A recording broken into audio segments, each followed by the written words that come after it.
So good evening, students. We will have a discussion on essay part of the what you call mains.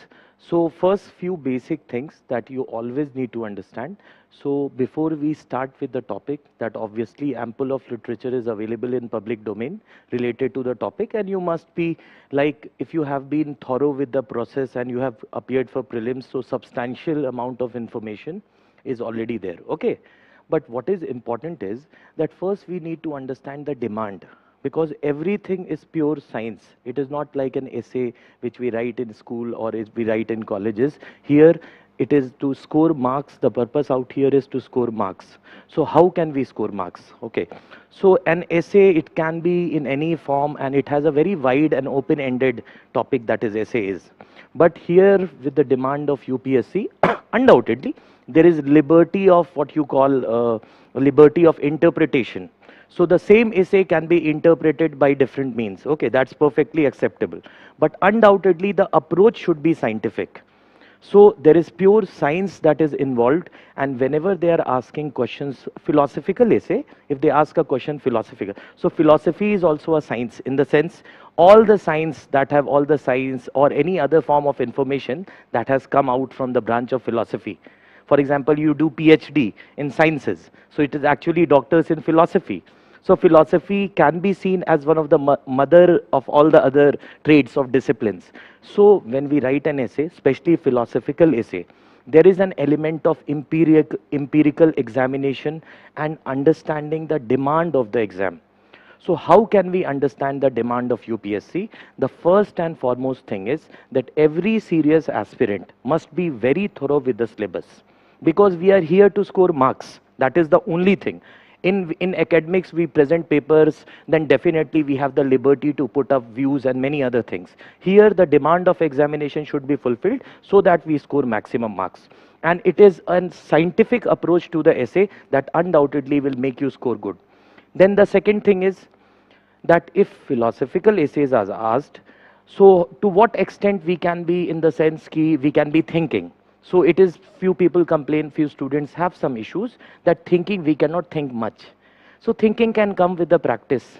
If you have access to information, if you have been consistently studying, so you are appearing for mains, that definitely exhibits the fact that you have gone through the syllabus in a very comprehensive manner and you have already qualified prelims. So the substantial level of information that is required in essay is already there with you.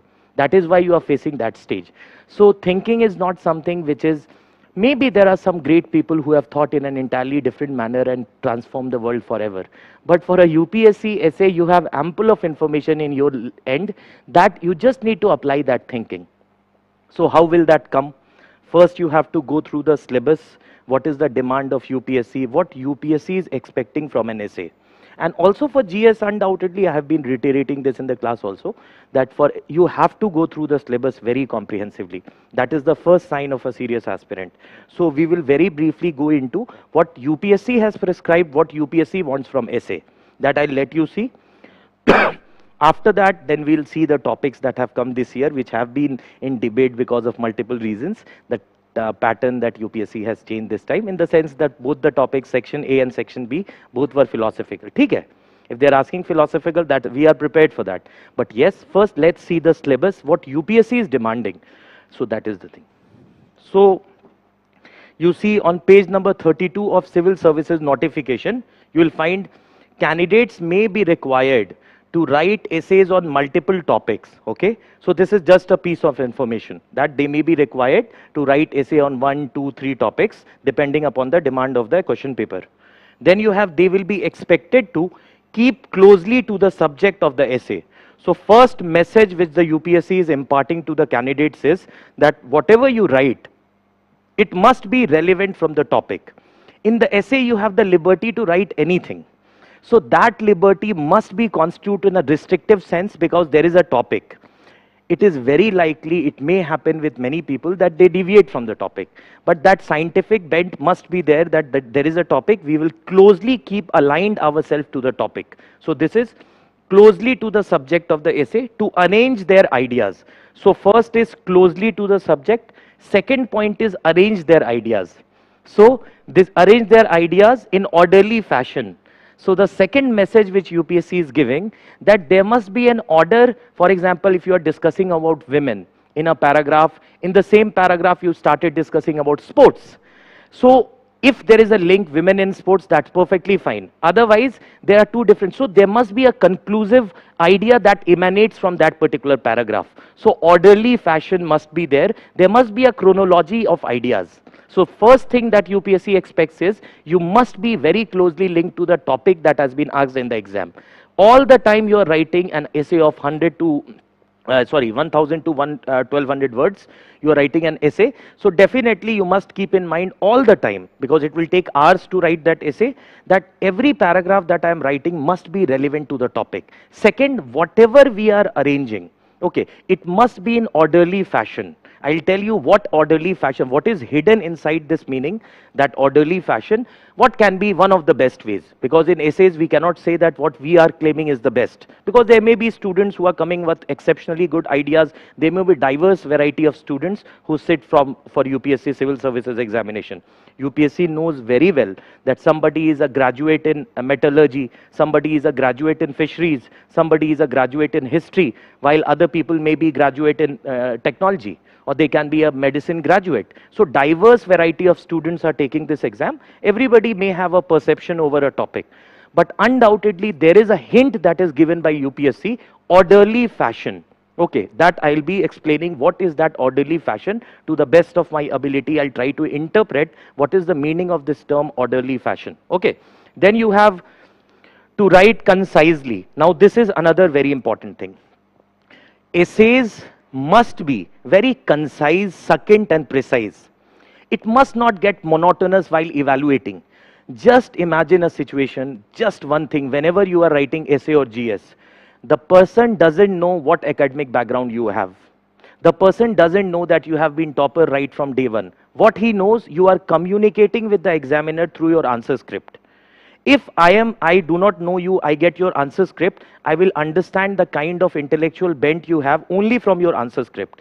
So if I give you a piece of paper, if I write that neatly, then you also will see, okay, this is such a neat, the person must have a very good clarity in mind. So you are always remember, you are communicating with the examiner through that piece of paper. So that piece of paper must be absolutely clear and concise. You cannot talk about one topic incessantly and go on and on and on. Whatever you want to convey, that must be in orderly fashion, precisely. So for example, let's take from GS. They are asking a question that how do you think Indus Valley civilization's ideas can be implemented in town planning in contemporary times? So Indus Valley civilization's ideas of urban planning can be implemented in our time. So you cannot write about Mother Goddess or Daimabad, Alamgirpur or Harappa, Mohenjo-daro, Lothal, rice husk or the whatever. You have to precisely hit the question that they are talking about urban planning in town planning in IVC, Indus Valley civilization, that can be implemented. Exactly in the same way, you must be always connected to the topic. You cannot afford to deviate from the topic. Okay, that is something which is very important. So first UPSC wishes to convey that essays would be asked on multiple topics. So now they are asking two groups, group A, group B, and in section A, you have to choose one topic, and in section B, you have to choose another topic. Then UPSC, they have not said that there would be two sections. Anything can be asked, they can change. Once they asked 25 questions in GS, now they have again shifted to 20 questions, so they can ask. They can ask one essay, they can ask two essays. There, UPSC, there is a sense of what you call unpredictableness that is there, okay. Then you have, they will be expected to keep closely to the subject of the essay and to arrange their ideas in orderly fashion and to write concisely. Now this line is something which is exhibiting a clear message that who will be given more marks. Everybody will write an essay. Students from different paradigm, from engineering graduate to medicine graduate, from history graduate to metallurgy graduate. They all would be writing, but who will be given credit? That is given directly said by the UPSC in its notification, that credit will be given for effective and exact expression. So the expression must be exact. What you are trying to convey must be conveyed in a very, what you succinct and precise manner, and it must be effective. You are writing something and that is not invoking the interest and mind of an evaluator. Definitely he will not be interested in evaluating the answer script, and that would just be a generic exercise for him like any other answer script. So there are 150 answer scripts before him. Your answer script immediately must invoke his interest, and then you will be given marks. So credit will be given for effective. Whatever you say must be effective, meaningful, and of course it must be having an effect on the mind of the examiner and exact expression. So this is the thing. So this why I wanted to say show. This I have been reiterating in all my classes also, that what you need to go through the syllabus. That is the key to understand the minds of UPSC and also previous year's question paper. Okay, so that is something which is necessary. Let's come to the topics.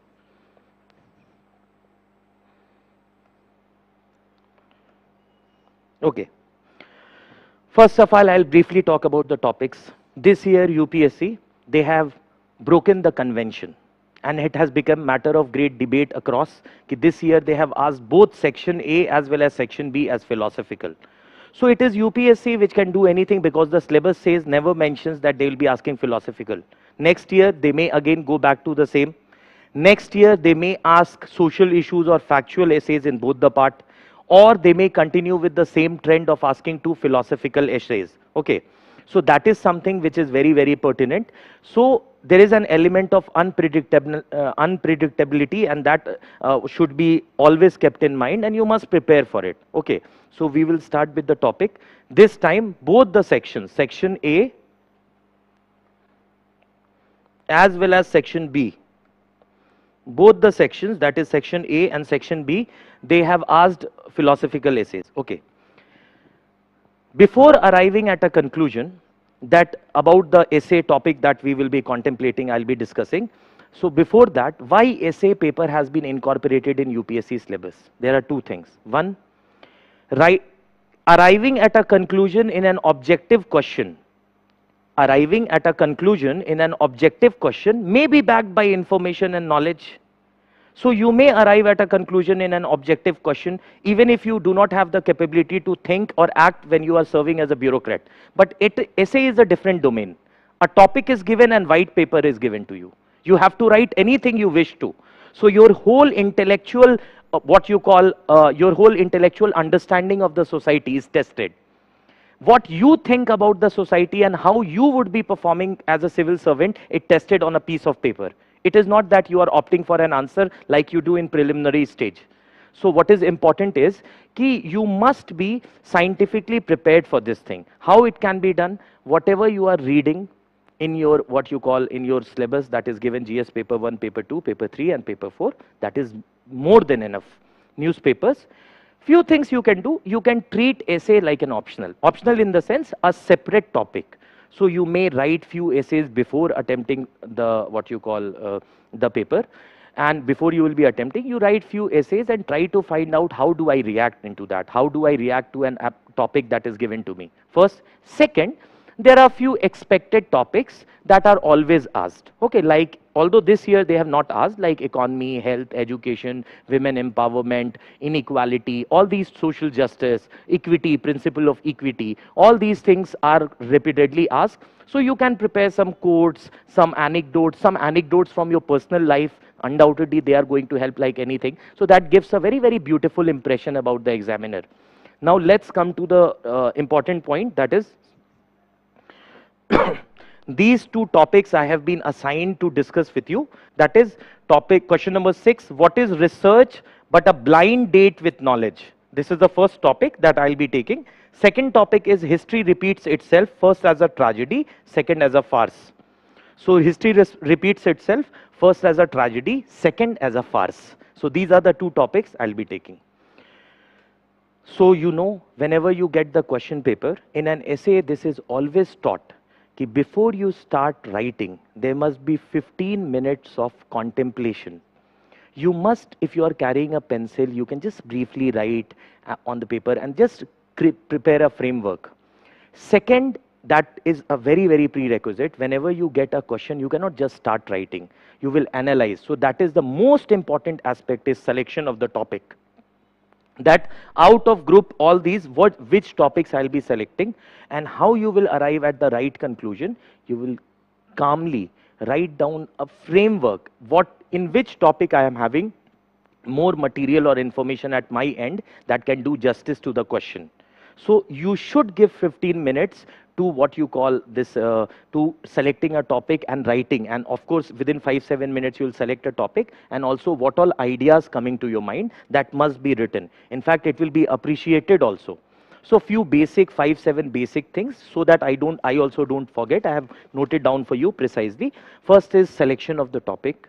That is of uttermost importance, and that must be scientific manner, that what all material you have in your mind, whatever information that you can feed to that topic, that is very, very important. So selecting the topic, half of the job is done. Okay, then comes other issues like word limit.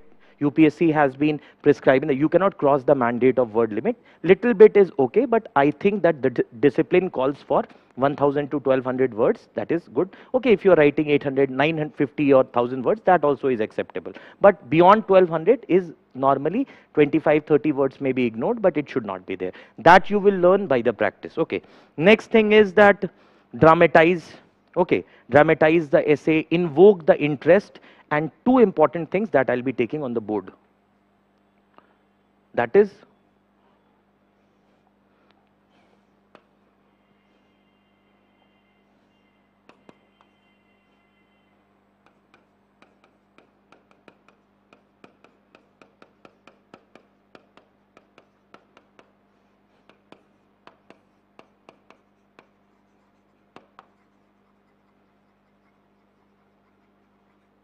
okay. So one expression I have lifted from the UPSC syllabus, it says orderly fashion. And the second thing that follows as a logical corollary is that it should be multi-dimensional.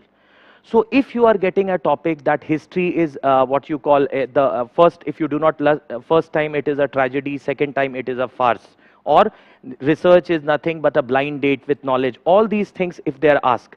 So orderly fashion, how will you understand which all multi-dimensional elements I'll be taking? So if we take that topic, I'm reading out the topic for you. What is research but a blind date with knowledge? Okay.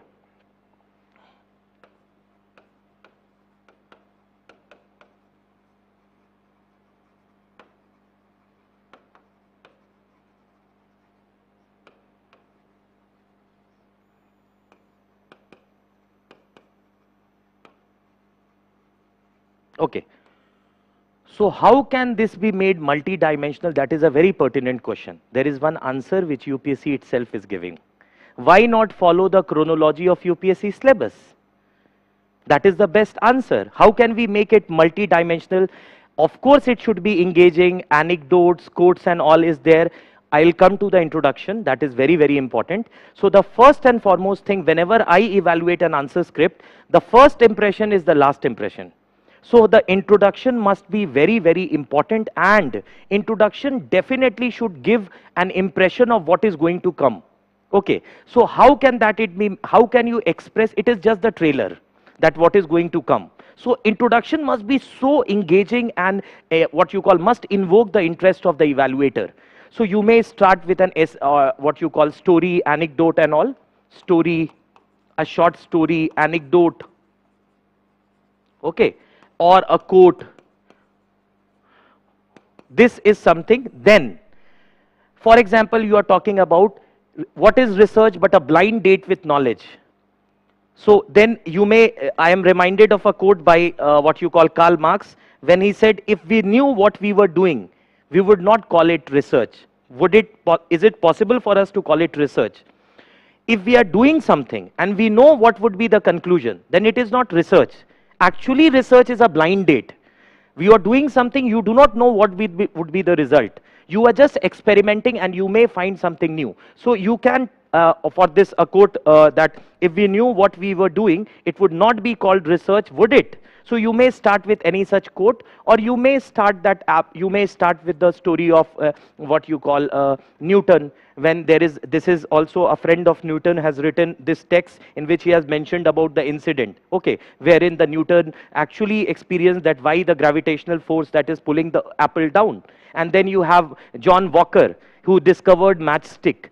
So matchstick, he was just experimenting with the chemicals. He was actually engaged in pharmacy and medicinal related research. So he was mixing that all chemicals with the with the stick. and suddenly some stick got fire. To actually make fire happen, it was a very tough job. Then he understood that if you put sulfur on a matchstick, that will become matchstick for the world.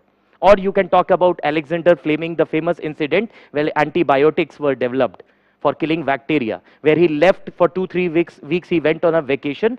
Then he saw that in a petri dish, some bacteria were not expanding due to the presence of something which is stopping the expansion of bacteria, growth of bacteria. So then that led to the development of antibiotics. So you may start with an example of Newton or John Walker, who was experimenting and suddenly he found matchstick. Or you can write an incident about Alexander Fleming, which ended up discovering antibiotics which changed the world forever. Otherwise, for a small disease, bacterial infection, people used to die. So you may start with a story, anecdote, followed by. Now just writing a story or anecdote is not enough.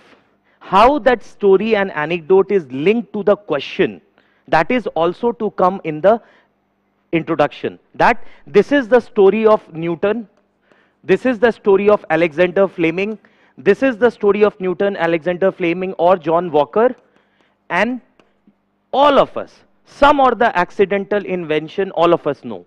So whatever comes to your mind in the examination hall, you may start with a beautiful topic. If you have any personal experience of yours, then also you may be like, every time we venture into gathering information, or we end up discovering something, or this has been the nature. You can also talk about the discovery of fire. When the human beings used to eat something without what you call baking, and they suddenly discovered fire, that changed the landscape, and the civilization and all things evolved later on. So the entire human existence changed after the discovery of fire. So any such incident, if you start with a quote or a short story, that gives a great impression. And if you are mostly what you call writing a story which is not heard. For example, if you're writing about Apple, that is quite a familiar story. But if you write about how matchsticks were developed, or for that matter, how Alexander Fleming antibiotic story, so then definitely it will invoke the interest. Or you can, if you don't know anything, a famous one you can quote. Okay, then I gave you a quote. We remember all these quotes. So any other quote that you remember about by anyone, you can give, and then you will link that with the topic, that is, what is research but a blind date. So by sudden discovery of this matchstick and sulfur and all, that led to the invention of matchsticks and changed the world, which became very easy for us to ignite fire. It was a tough thing. So you will link that particular to the topic of the essay. Now in the introduction, third plant, orderly fashion. This is a very open-ended statement. What is research but a blind date with knowledge? So from where we will get orderly fashion? There is a hint that is given by UPSC itself, the syllabus of UPSC. So we will now, in the introduction only, we will try to emphasize that this essay, or we are going to discuss a very brief, this we were taught years back, that whenever you write an essay, it must be in the introduction. The examiner must get to know that what you are going to deal with. So UPSC, GS paper 1, paper 2, paper 3 and paper 4. So you may talk about that the essay intends to venture into the areas of, venture into these domains with respect to paper 1, you have history, you have geography, then you have social issues, then paper 2, polity, governance, then you have social justice and of course international relations.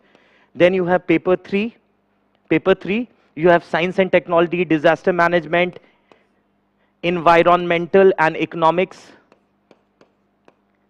and of course you have ethics, integrity and aptitude.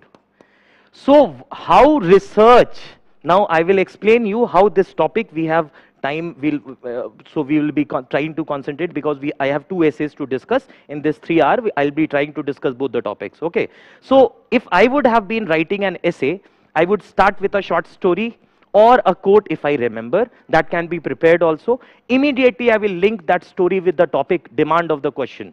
After linking it with the demand of the question, now I'll be talking about these topics that this essay intends to, or this essay will try to. So you will be, we will, with respect to a blind date or with knowledge, this can be applied in various areas.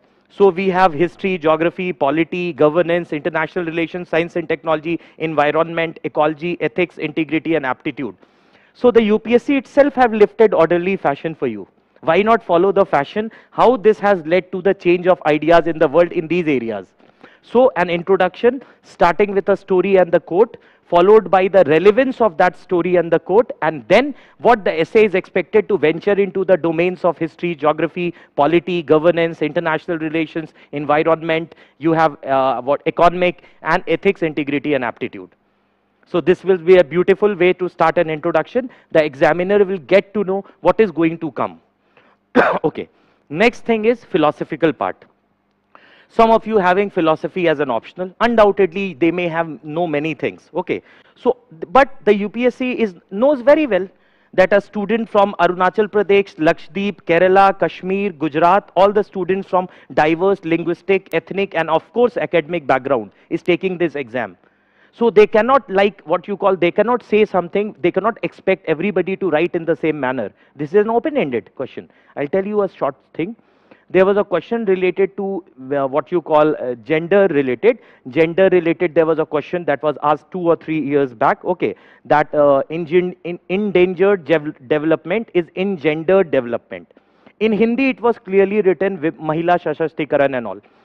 But in English, the engendered term, that can also, if you just search over Google, engender has a multiple meaning. So this question UPSC asks, engendered development is endangered development. The term engender not only has connotation related to women, it also has connotation related to preparing or leading to development of something. So some students wrote an entirely different essay. So one of the member of parliament wrote a letter to UPSC that this question which has been asked in essay has multiple connotations. Which connotation UPSC will take? Because in Hindi they mentioned about that. So the UPSC replied, that is in public milieu also, that we will be taking all the possible connotations that are coming from this particular statement. If it is about gender, if you have written, that's perfectly cool. But if you have also written about engender, something else, that also engineering or creating or something, it all also taken into account. So this is purely an open-ended thing. But yes, if you talk about orderly fashion, we have a guide that is given by UPSC, which is the syllabus and Bible for us. So definitely this orderly fashion can be maintained. So let's now venture into the part. Okay, so first you have an introduction, which must be an interesting story or quote, as I said, followed by link to the topic and what is expected in this essay. This can be in 150, 200 words. This is an introduction. Then you have the body of the essay. Whatever you have mentioned, this is a very common thing. Almost all of you watching video and who would be watching later know this. That this is something which is followed uniformly, and all the students who have scored good marks, this is a scientific approach. It's not like an essay you can write anything. It's a pure science which must be meticulous, which must be very rational, and it should be as per the demand of the question. So you have body, and of course then you have conclusion. So in body you have, for example, we were dealing with a particular topic, we'll come to the topic. Body, all the topics that you have mentioned here, that what you call blind date with knowledge can be in various domains of human existence or civilizational values or the various expertise of human endeavor. All these things you will write, and then you will one by one in paragraph you will discuss this. Okay. There are some philosophical or boring aspect also. You remember some philosophy or something, so you cannot incorporate them in the introduction only. So that boring factual information, which is also relevant, you cannot just talk about experiments. Some factual information, if you have read Gandhiji, Gandhiji is like very important. Every year they will be asking a question, prelims or mains, although not directly mentioned. Last year they asked what is common between Gandhi and Marx. Prelims question, Gandhiji and Marx. Every year, this year also they will be asking. Few basic texts of Gandhiji, then few basic important personalities that are from India and across the world, that John Stuart Mill. At least you should have a synopsis idea, Gandhiji, Dr. B.R. Ambedkar, then you have what all scholars that have been, Montesquieu, you know, SOP, so all these, Rousseau, Marx, brief idea and all these things. Okay, we'll come to that. So you will write the body, then a conclusion. Why they are asking essay? They are asking essay because they are going to recruit civil servants. So if they are going to recruit civil servants, there must be a sense of optimism in you. Okay, they will say that, okay, we know the problem. Now what solution you are going to bring to the table? Because demand of the examination must also be kept in mind.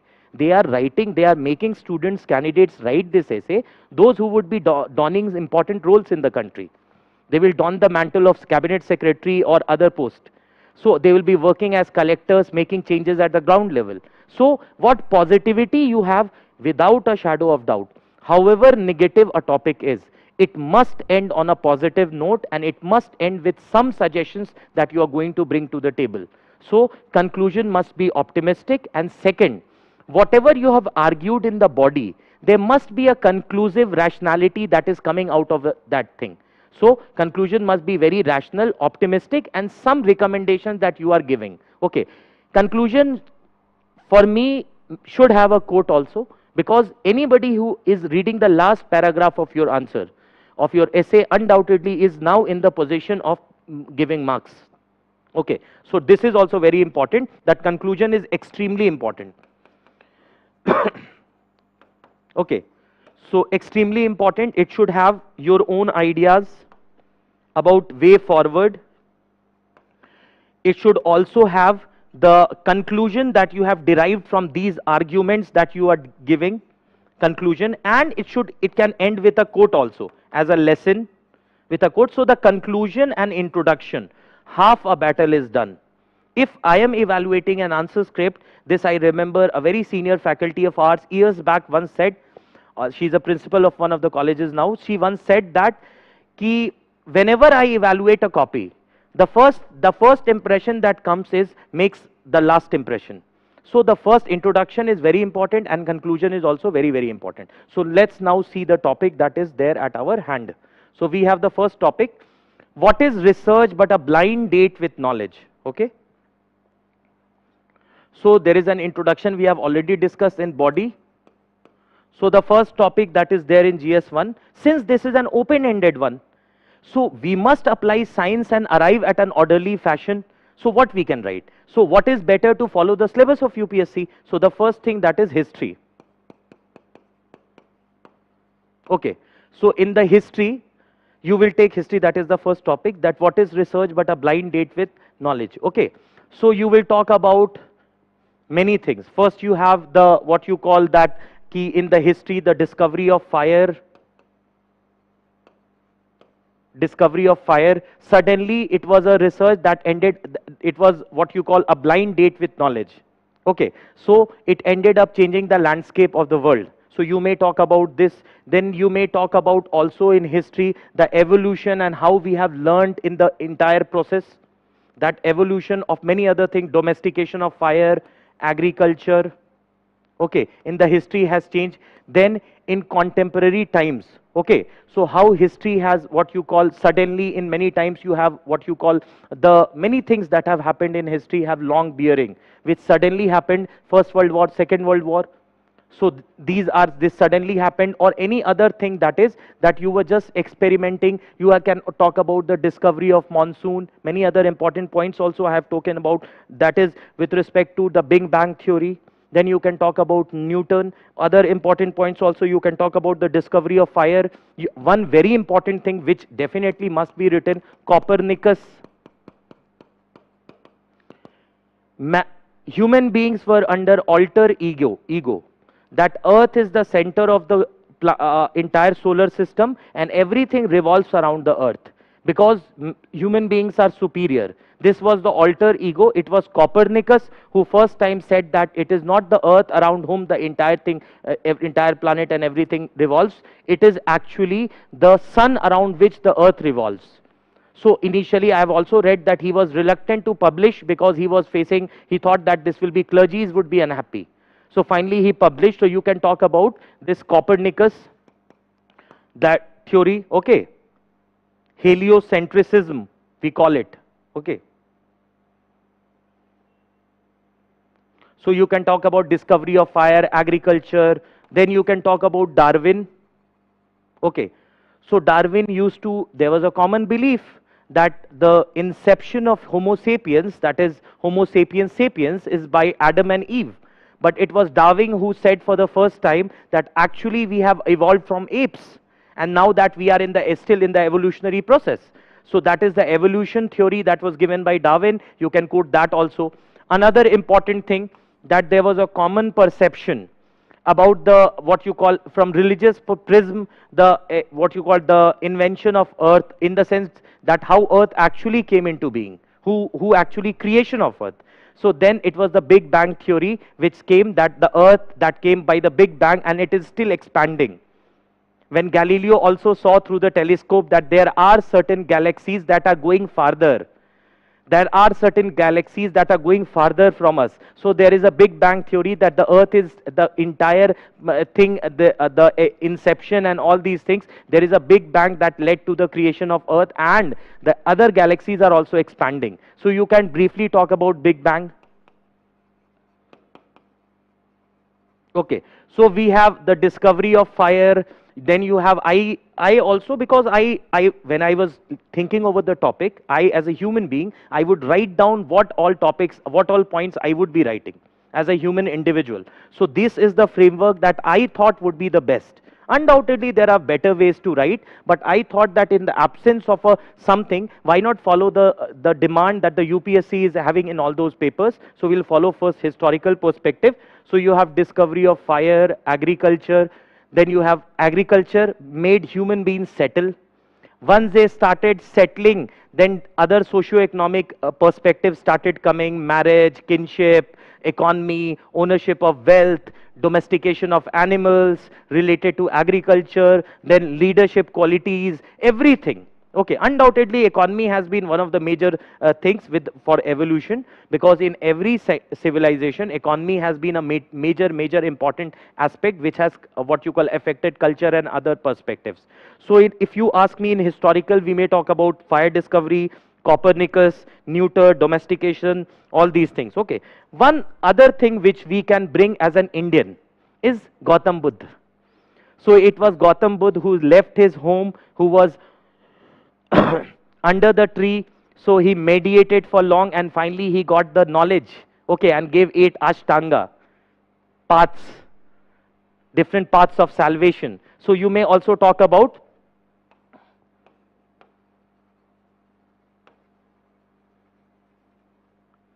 Gautam Buddha. So if you see the topic, what is research but a blind date with knowledge? So when you are venturing into a research, it is a blind date with knowledge. First of all, you should know what is the difference between information and knowledge. Information, Albert Einstein used to say that information is not knowledge. Information is what is being fed to you in the form of facts, in the form of already proven things. What you derive from that is knowledge. So if I am giving you a text, what you are deriving from the text and what new knowledge that you are creating is the actual knowledge. So anybody who is doing anything, any research, actually there is a knowledge that will be produced, a new piece of knowing to the world. And the reason being that it may be sudden also. Sometimes it is what you call, it is necessary is the mother of invention, necessity. So, but in research, basically you are given a point and you must think and come out with a knowledge. So what is research but a blind date with knowledge? So you have all these people who were just researching or doing something, they discovered fire. All those people who saw that there are plants growing in an orderly fashion, they started agriculture. For agriculture, they needed animals and other things, so it started domestication of animals. Then Copernicus, he was doing something, suddenly it was his blind date with knowledge, that he suddenly discovered that the whole idea of human ego, alter ego of man, that earth is the center of universe, was shattered. And it is also written by one of his friends that he was shy to share his research. He was afraid that clergy, the religious people, shall be unhappy with it. So while just before his death, he published this, which changed the landscape of the world. And the galaxies, astronomy, astrophysics, so many branches have their, what you call, are indebted to the Copernicus. So then you have Darwin. While thinking, while contemplating, while his mind was functioning, he had a blind date with evolution. He had a blind date with the fact that human beings are not created through Adam and Eve, but they have evolved. Homo sapiens sapiens. So that was his blind date. You have a big bang, so it was believed that this earth was created, so all these religious perceptions, which is, of course, religion is a very matter which is very, very personal. Dr. Ambedkar said this in Constituent Assembly, that in India, from birth to death, all the major preoccupations are guided by religion. So we must be very sensitive, and it is a very personal thing. But here we are writing an essay which must be scientific, empirical, demand of the examination, and most importantly, it should engage the examiner. We should get marks. That is the only purpose. All philosophical paradigm or philosophical aspect which we have, which have no relevance with the question, we will not be writing that. So you may talk about Big Bang, and finally you will take about Gautam Buddha, who suddenly realized, left his home, contemplated, mediated, sat down, and finally he discovered truth. Or there is a saying that once a man came to Gautam Buddha and said that he was very happy. He said that, Lord Buddha, Mr. Buddha, I have got the truth. Now I know the truth. Okay. So he said, no, you don't know the truth. You know a truth. So a truth. You just have come to know about a truth, not the truth. Okay. So the point is, it was Buddha who sat, contemplated Lord Buddha, and then he arrived at, so it was his blind date with knowledge. Okay, so always first, though, it must be clear, this is a very common thing, that there is a difference between information and knowledge. Anybody who is even a student of class 8 or even a student, even anybody can be made memorize articles of the Constitution. That doesn't mean that he will understand the functioning and the internal dynamics that are involved and how intangible things work.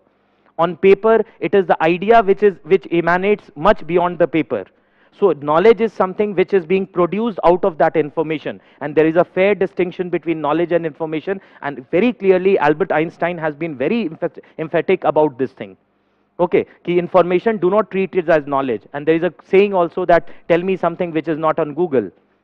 So for information, undoubtedly you must be well informed. Supreme Court says in ADR, Association for Democratic Reforms case, that a well informed citizen. Information is necessary to arrive at a conclusion, to create knowledge. That cannot be avoided. But yes, information is not knowledge. Knowledge is a higher areas of human excellence that creates and takes the civilization forward. Okay, so it creates more information and more knowledge. So this, you may also talk about that suddenly why these modern civilization and Western in the civilization in the eastern part of the country, and they became such great empires, which was not possible before that, because of the discovery of iron. So they discovered, somehow they discovered iron, they understood the relevance of this, what you call important natural resource, which can help them in making weapons, and this will help them in multiple ways. So that was their blind date with knowledge. Okay, so you can talk about the rise of empires. Okay, so you have discovery of fire, agriculture, Copernicus, Darwin, Big Bang, Gautam Buddha. Even in the examination hall, I know it is very easy to contemplate post-exam. But undoubtedly, if you would understand the question, then definitely you would be in a position to answer ki these are the points which are very simple, which we have been learning since childhood. Okay, so you can remember them. Okay, so this is. Now, once we have done with the historical perspective, next topic in GS paper 1 is geography. Okay, since we don't have any guiding anchor, the question paper is throwing us just a question that is about the blind date.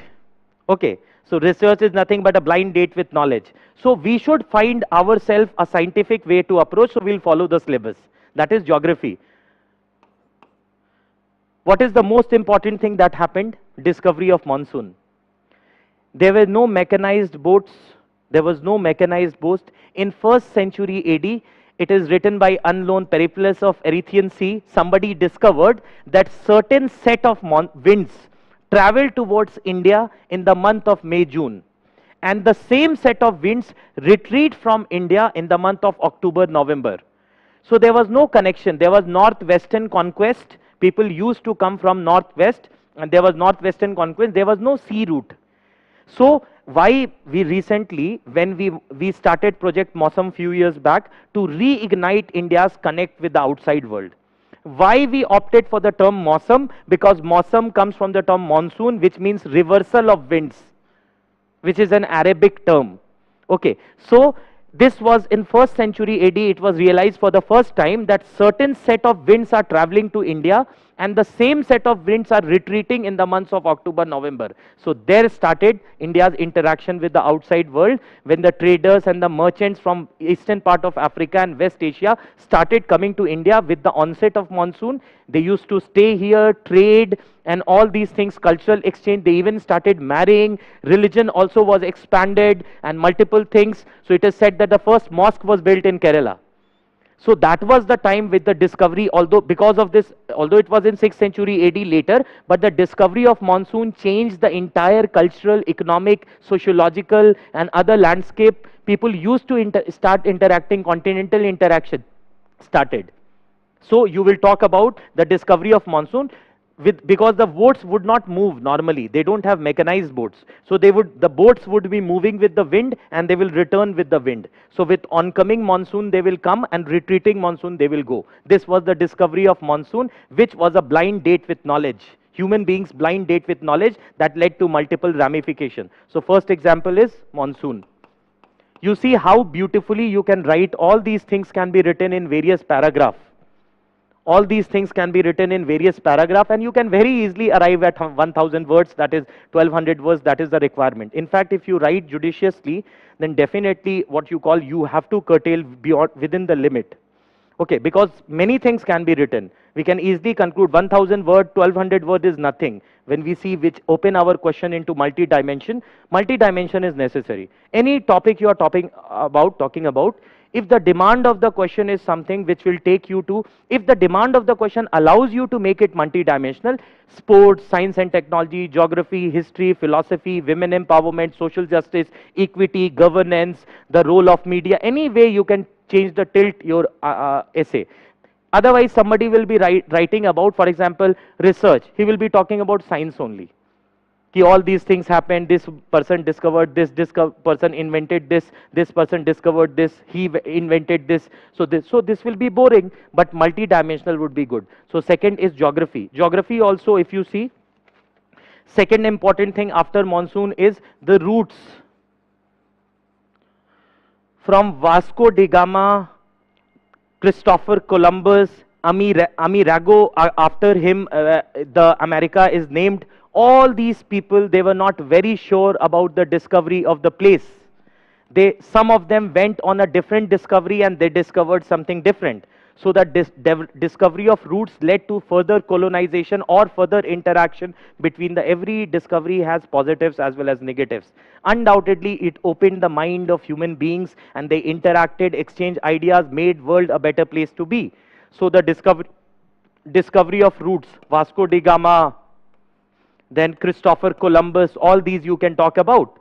Then in geography, if you see that what you call monsoon is a very classic example, then you have all those discoveries, briefly you can hint that we understood the Pangea, the world was, all the planets have, all the continents have disintegrated. Why there is an earthquake in the western part, or northwestern part, northwest to entire northeast, why there is between Eurasian plate there is a friction. So any such discovery which changed the landscape and human civilization, you can mention any geographical discovery.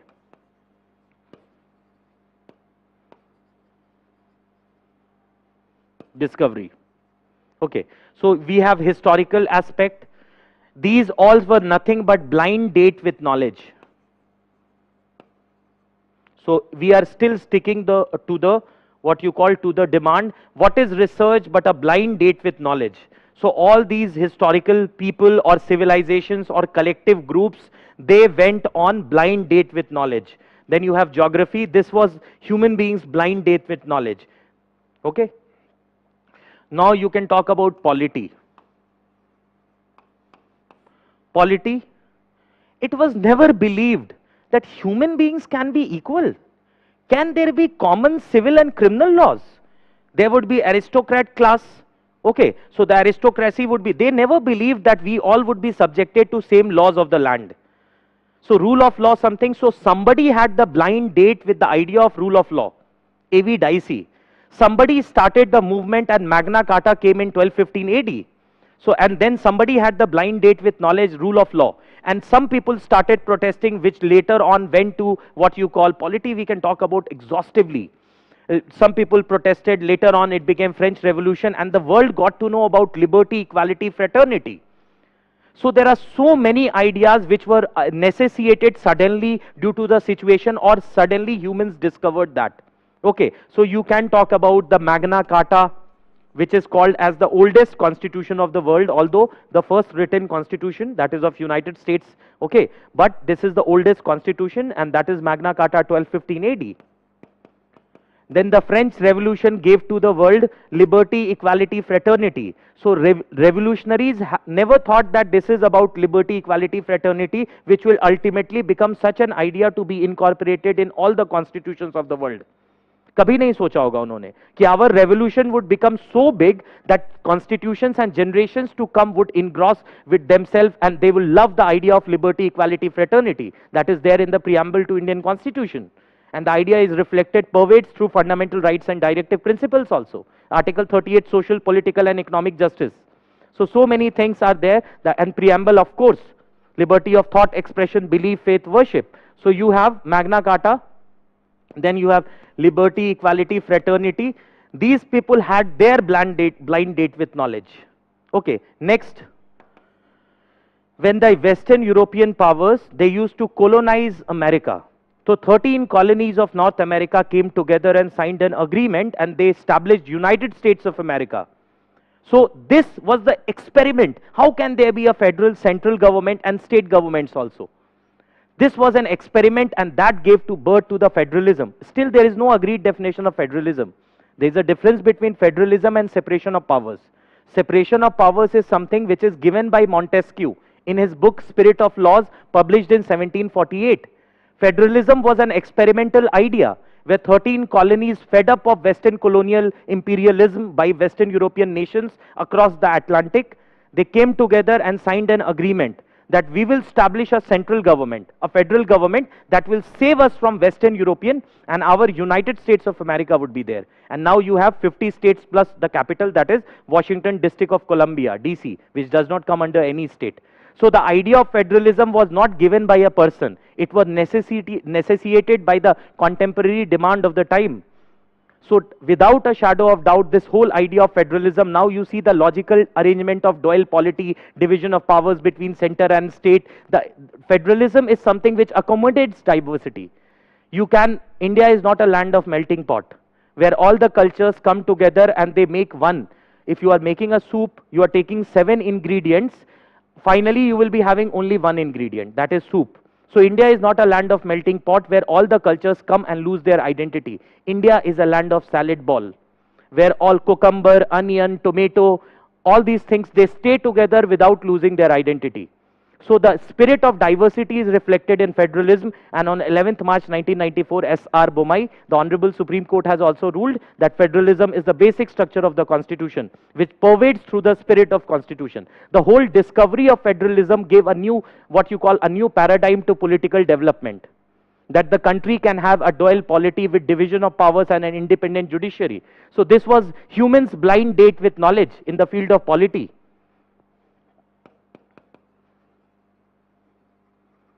Okay, so you have Magna Carta, liberty, equality, fraternity, then you have rule of law.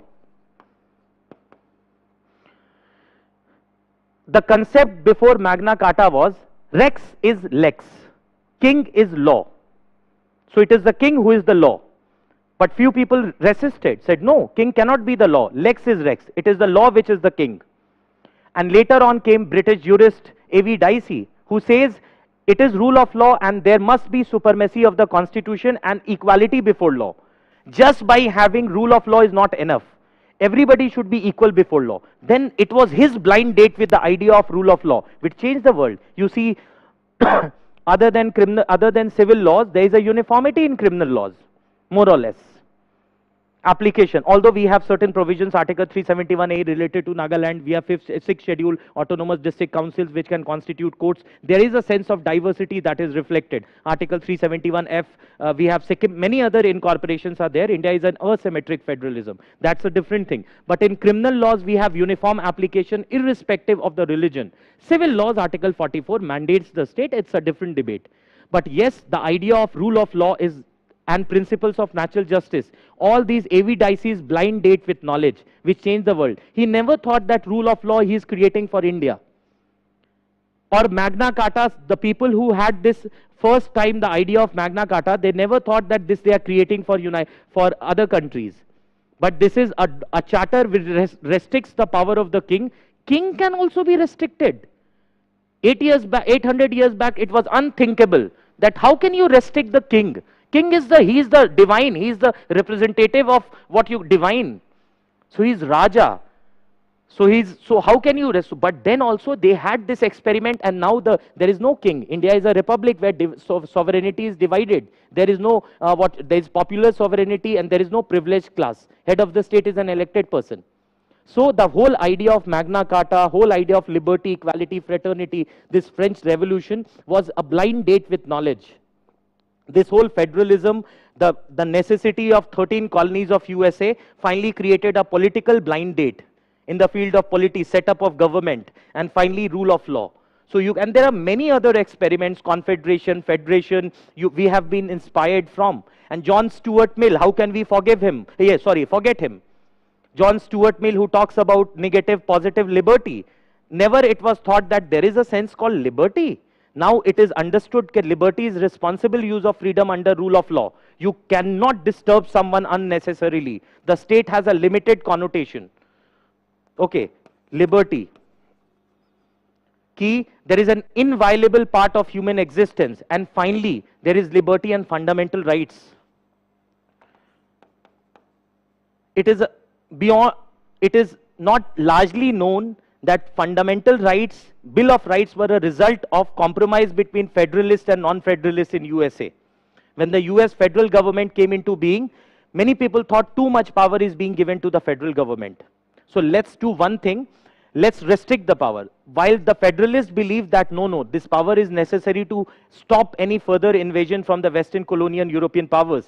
So as a matter of compromise between federalist and non-federalist, constitutional amendment was brought in US Constitution, wherein certain rights were bestowed by the Constitution to the citizens. And even the government cannot take away, the Congress can take away, that too by special majority to be ratified by the states, which is very rare. In more than 220 years, US has amended its constitution only 27 times. So the very idea of rights, John Stuart Mill, Rousseau, all these people have worked, and finally this is US Constitution. So in the field of polity also, so in the field of all these fields, first history, the blind date. So we are still sticking to the topic, that is, what is research but a blind date with knowledge. Okay, so we can talk about historical paradigm and all the major aspects of history. Then we have geography.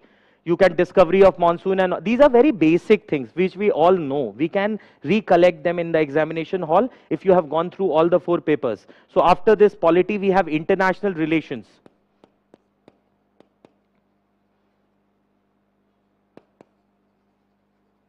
Okay, so in the field of international relations,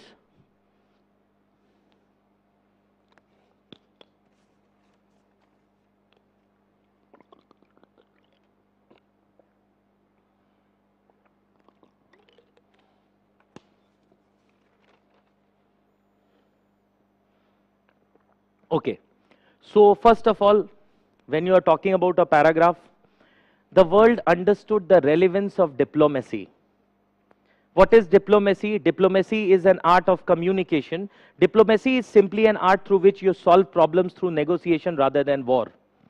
So previously, the interaction in international paradigm was extremely, what you call, it was a different, on an approx different level, where the kings used to send messengers. There were no multilateral organizations. Treaties were signed in the name of king. But later on, this was suddenly that can we think of United Nations or any such body without what you call World War? What was United Nations, many people may what you call debate that it has been successful or it has been relatively less successful, or some may say that it has not been that successful. That's a different story. But why United Nations was established? The immediate reason why United Nations was established, because League of Nations could not stop the Second World War. And on 1st September 1939, Hitler attacked Poland and the Second World War started. So United Nations ka prime purpose was not to avert any third world war. And can we not say that the prime purpose of UN has been fulfilled? It has averted third world war. So the situations of that time led to the birth of United Nations and United Nations Charter, which India is a founding member. So don't you think that was in the field of international relations, that was a blind date which finally is success. League of Nations was a research which finally ended up with United Nations, which was a blind date with knowledge. It created an institution which is to the best of its capability due to and multiple challenges. Maybe we can debate the existence, the UNSC and other things, but undoubtedly it is doing a fair job. So we may talk about the the United Nations. Okay, then if you are talking about international relations, you see in modern polity establishment of European Union, common currency, free trade agreements. So all these things in international relations, they were necessitated. There was a research going on, negotiation going on. Suddenly humans had blind date with knowledge that yes, we can establish a WTO that will lead to unhindered what you call movement of goods, services and natural persons. So discovery, what you call, of the idea, and finally led to the formation of World Trade Organization. Many other, Bismarck's alliance, or the what you call the, and all these you can link also in between. So one by one you see the beauty of this paper. When you will be writing an essay on this perspective, the examiner definitely would be very happy, in the sense he will think he has opened the entire paradigm, whatever is expected. So in the field of international relations, you can talk about United Nations in the backdrop of Second World War, World Trade Organization, when the world realized that we must have an organization and promote international trade and commerce that will lead to better allocation of resources worldwide and better excellence. Okay, all tariff and non-tariff barriers shall be done away with. All this is a blind date. Okay, and it's not that we have ended the journey. So this is a blind date that is still going on, and history is replete with international relations where how countries have fought and how they have had amity. The same Europe which was fighting like anything in 19th century, the same Europe goes on to establish European Union and Maastricht Treaty, and they have that Eurozone where they can travel without any visa. So this is something which is very, very important, how the same Europe, France, UK, all these countries, Germany, they had similar, so many differences. So now they had their blind date with knowledge, which led to the creation of European Union. Okay. So then now in between we can do here social justice and society.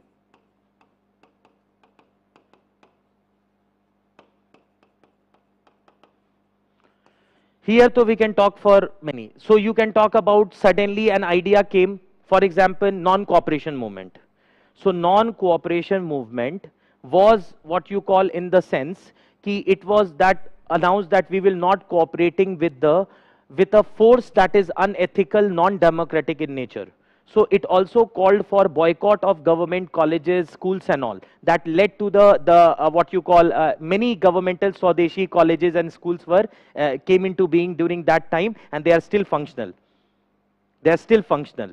So this is non-cooperation, and what you call, this is one thing. Then, for example, you can talk about Savitribai Phule, who worked in the what you call in the field of education for women. She never thought it will become a movement. Okay, then you can talk about Bhimrao Ambedkar ji, how he had so many social justice ideas you can talk about. Okay, next important thing is people who have transformed. Then you can talk about so many people who have brought changes in the field of caste. You can talk about Raja Ram Mohan Roy. You can talk about Henry Vivian de Rosio. They were on a blind date with knowledge. They never thought this will have such a large impact, although Dr. Raja Rammohan Rai was extremely instrumental in women emancipation and especially sati, abolition of sati and all. But many other scholars, a small movement which was taking place at a college level, later on became an idea which changed, transformed Indian social landscape. And definitely it had a major bearing on the society. And when we are talking about social justice society, how can we forget over here other important contributors? Okay, one thing which can be possible in every essay is Gandhism. This I have been reiterating. I can again say with conviction, in prelims as well as in mains, they will again ask you a question on Gandhiji. Okay, because that is a favorite area. In prelims they asked a question last year, Marx and Gandhi, what is common? Some states they asked that what are the ideas of Gandhiji. Some or the other way indirectly you have to answer. So now how can we forget over here Gandhiji's blind date with knowledge? Let me just venture into that. If you read My Experiment with Truth, okay, if you read My Experiment with Truth, this is his experiment with truth. Actually, he is hinting my blind date with knowledge. So he writes in his book that he openly writes about all the vices, or he also was a human being, but he evolved himself. So he wrote that how, when he went to Europe and he started learning the etiquettes and the behavior, he thought many of the European things he started follow. Then he realized that one has to be genuine. And the best example is tools of Gandhism. When he went to South Africa, he was called by a businessman called as Dada Abdullah in 1896. He came back to India on 9th January 1915. And that is celebrated every year as Pravasi Bharatiya Divas. When he went to South Africa, the way in which Indians were being treated, indentured laborers were being treated in South Africa, then he thought, okay, how we react into this racial prejudice, racial prejudice and this mistreatment. He thought, we don't have force. We don't have force. We cannot resist them with force. Then he realized the importance of satyagraha, clinging on to truth, non-violence, attack the soul of the attacker. He will himself feel sad. Then he understood. So Gandhiji can be, if this topic, you can write on Gandhiji only for 1,000 to 1,200 words. You can talk about, these are scientific tools. Gandhiji is a pure science. You cannot just write anything. Non-violence, clinging on to truth, satyagraha, civil disobedience. He said all those laws that are unethical, non-democratic and inhumane must be broken. They must be civil society or the citizens must disobey them. So he, there was a ban on manufacture of salt. So he actually on 6th April 1930, along with 78 other people who came from Gujarat, so he actually lifted his ashram, lifted salt, and he broke salt law, civil disobedience. Then you have satyagraha, clinging onto truth. Non-cooperation, we will not be cooperating with the oppressor. We will not take violence, but we will not cooperate, and we will Swadeshi.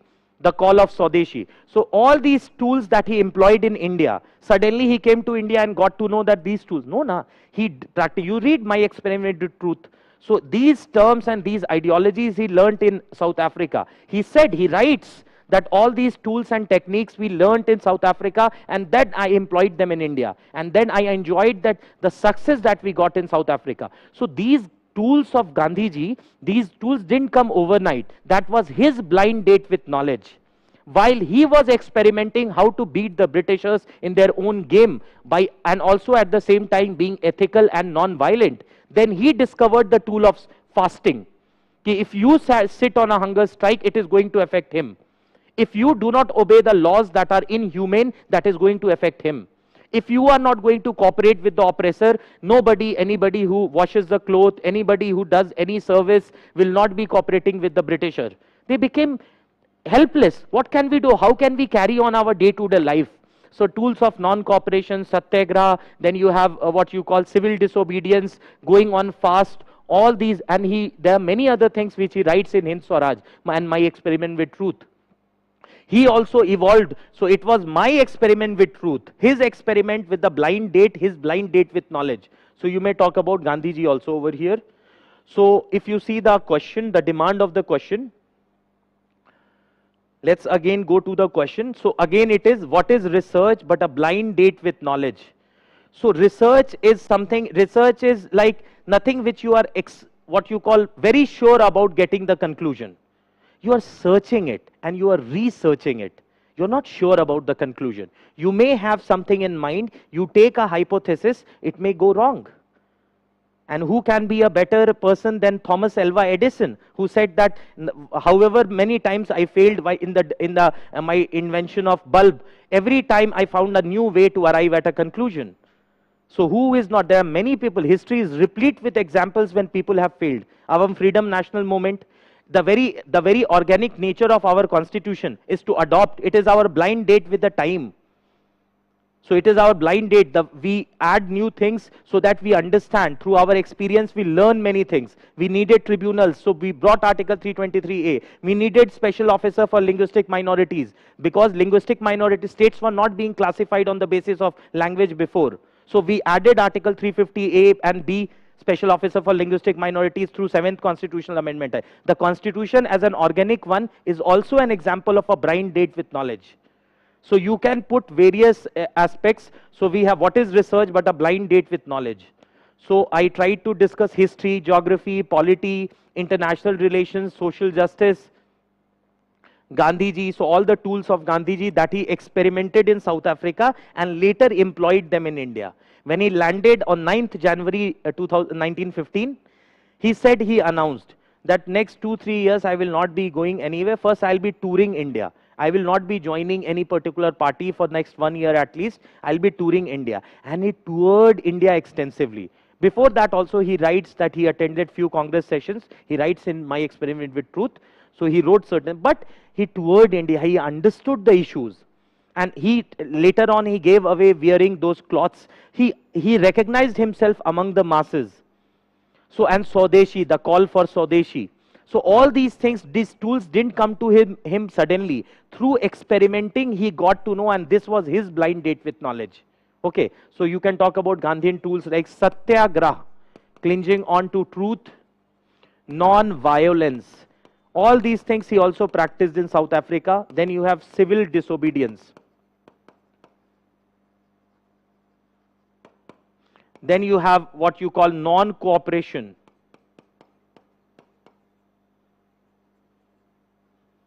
All these things you have. Then we have, so we discussed, first is history, geography, paper 1.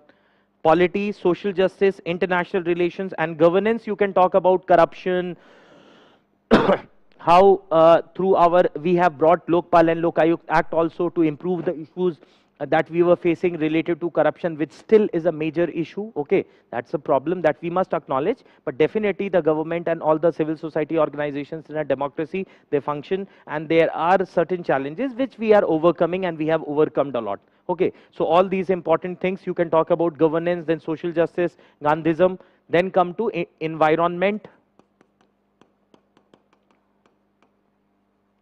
Okay, A.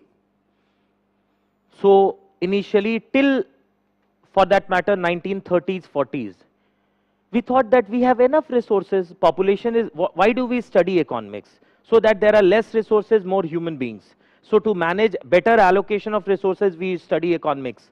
So people thought that what you call environment, Mother Nature is providing unlimited resources. There won't be a problem. It was only in 1950s and 60s that the scientists started realizing, it was their blind date with knowledge, that there is an ozone layer. If we will be burning certain gases, the ozone, the O3, then it will, what you call, interact with O3, that is ozone, and those gases, and then it will lead to what you call depletion of ozone layer. And once the ozone layer gets depleted, ultraviolet rays shall be coming, which will lead to the cancer and other effects, agriculture and human life.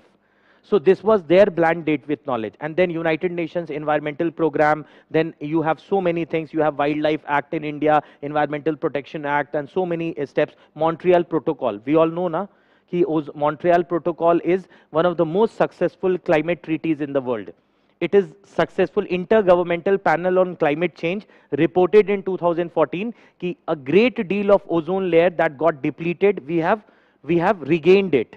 Okay, so you can talk about environment where the discovery of the depletion of ozone, it was a blind date and we corrected that, blind date. Okay, so climate change, ozone depletion. Never confuse climate change and ozone depletion. See, there is a dichotomy also. Certain gases that were leading to the depletion of ozone, certain gases that were leading to the depletion of ozone. So through Montreal Protocol, we replaced those gases with other gases which are not depleting ozone. After few years, we had another blind date with knowledge when we got to know that ozone to we are saving, but the gases that we have replaced are causing global warming, climate change. So that is leading to what you call ice, that is what you call fast depletion of ice, and that is led to floods and rising of sea level.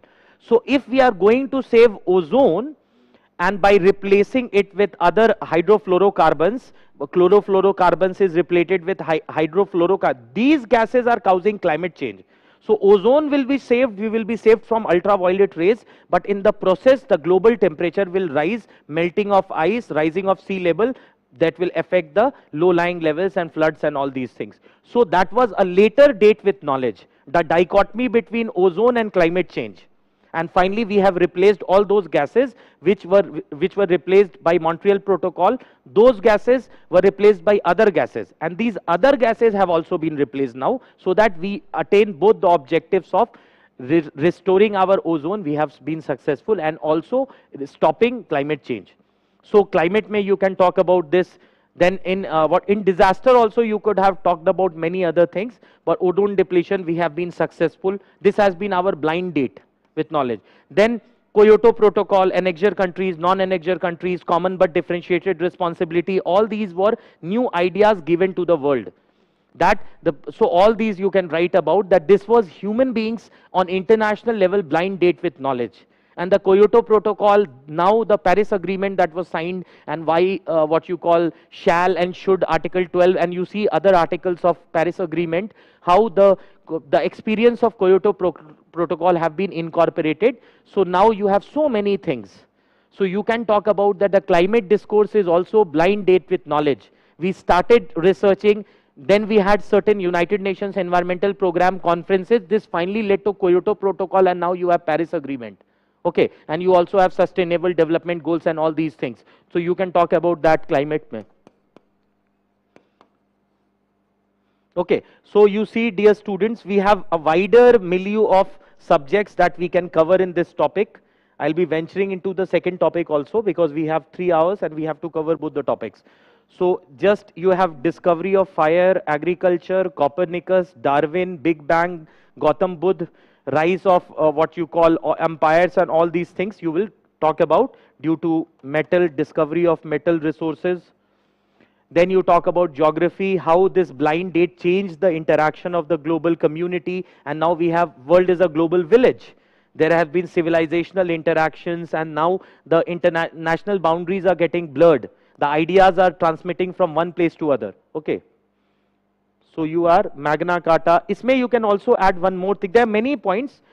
The arrest of an individual in Tunisia. This question was asked by UPSC Prelims also, which started Jasmine Revolution.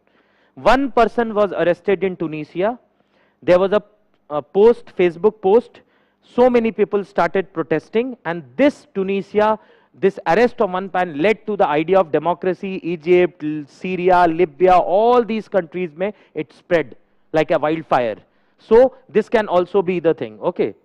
So you have United Nations, you have social justice, you have Gandhism, you have environment. Now you have economy and science and technology. Economy. India had a blind date with knowledge. India was on the cusp of revolution. 1991, demographic rise, sudden rise in young population. Population is riding, it was an year of population explosion. At the same time, we had our forex crisis, which happened in the past also, but this time it was very serious. We were not having enough reserves to sustain our imports for the long time, and the prestige of the country was at stake. On 24th July 1991, Dr. Manmohan Singh, as the young finance minister, stood on the dais of what you call parliament and presented the landmark budget and brought the idea of liberalization, privatization and globalization into Indian landscape, which was brutally resisted by the forces till then. It was a blind date with India's blind date with knowledge, and that changed our country forever. Our forex is hovering more than $630 billion now. The inequality, as per the Oxfam report, may have increased, but the prosperity, and we have lifted millions out of poverty. Liberalization, privatization and globalization. Liberalization means reducing or eliminating in the longer run tariff or non-tariff barriers. Privatization means making the business easy and allowing the entry of private sector into many other sectors of economy. Like you have ICICI Bank, Industrial Credit Investment Corporation of India, HSBC, Hong Kong and Shanghai Banking Corporation, SDBFC, Housing Development Finance Corporation, Axis Bank. All these banks, banking sector, they were only government banks. Now you have private banks. You can also quote Dr. Manmohan Singh when he presented the budget and said that we will embark on the path of liberalization, where we will reduce. That was before WTO. It was only in 1st January 1995 WTO comes into force, and India agreed that many things will be reducing, making tariff easier. Before that, we announced that we will be liberalizing our tariff and non-tariff barriers, privatizing many sectors of economy, and of course globalization means unprecedented modes of movement of goods, services and natural persons across the globe. And then he ended that budget by saying no force on earth can stop an idea whose time has come. And time has come for India to liberalize, privatize, globalize. It was absolute blind date of Indian economy with knowledge. We never experiences the sectors in the economy were preserved, protected. There was high custom duty. The local companies were not facing competition from the global market because there was high custom duty. He gradually, LPG is not overnight, it is still taking place. It will take many more years, 25 years we have already had. It is still taking many more years. It is a gradual process. We first liberalized banking sector, privatized banking sector, allowed private players, technically mixed economy because there are government sectors also, and banks also, PSBs actually, public sector bank. And then you have what you call liberalization, privatization and globalization. Unprecedented movements of goods and services. So it was something which was deeply resisted at that time. And imagine a situation today if India would not have opened their borders in 91. You imagine out of every 10, so many people you see working in private companies, in corporations. So what about the employment opportunities? And recently, 3 days back, Honorable Prime Minister stated, government has no business to be in business. A very famous quote. So undoubtedly, we must understand in economy that was India's blind date with knowledge. That we ventured onto the path of economic liberalization and changing all it has affected Indian culture. You see McDonald's, Levi's jeans, Kentucky Fried Chicken, KFC. It has changed cultural landscape. It has changed the choice of movies. It has changed our way of life. It has brought more investment leading to betterment of people's lives. It has brought more environmental, economic opportunities. It has also led to multiple things. Overall, the quality of life has increased. So that was India's blind date with a new idea. Okay, so you have LPG reforms. Then many other in the field of economics, you can talk about so many beyond LPG. Also, many other steps have been taken. For example, Foreign Exchange Regulation Act to Foreign Exchange Management Act. The understanding of the government that we are just a neutral third umpire. Government has no business to be in business. The private players shall be operating in the economy, and the government shall be acting as a neutral third umpire, facilitating growth and interaction on competitive basis. So the government, the liberalization and other policy. You can talk about the reforms like FERA say we came to FEMA. Okay. Next is ways and means.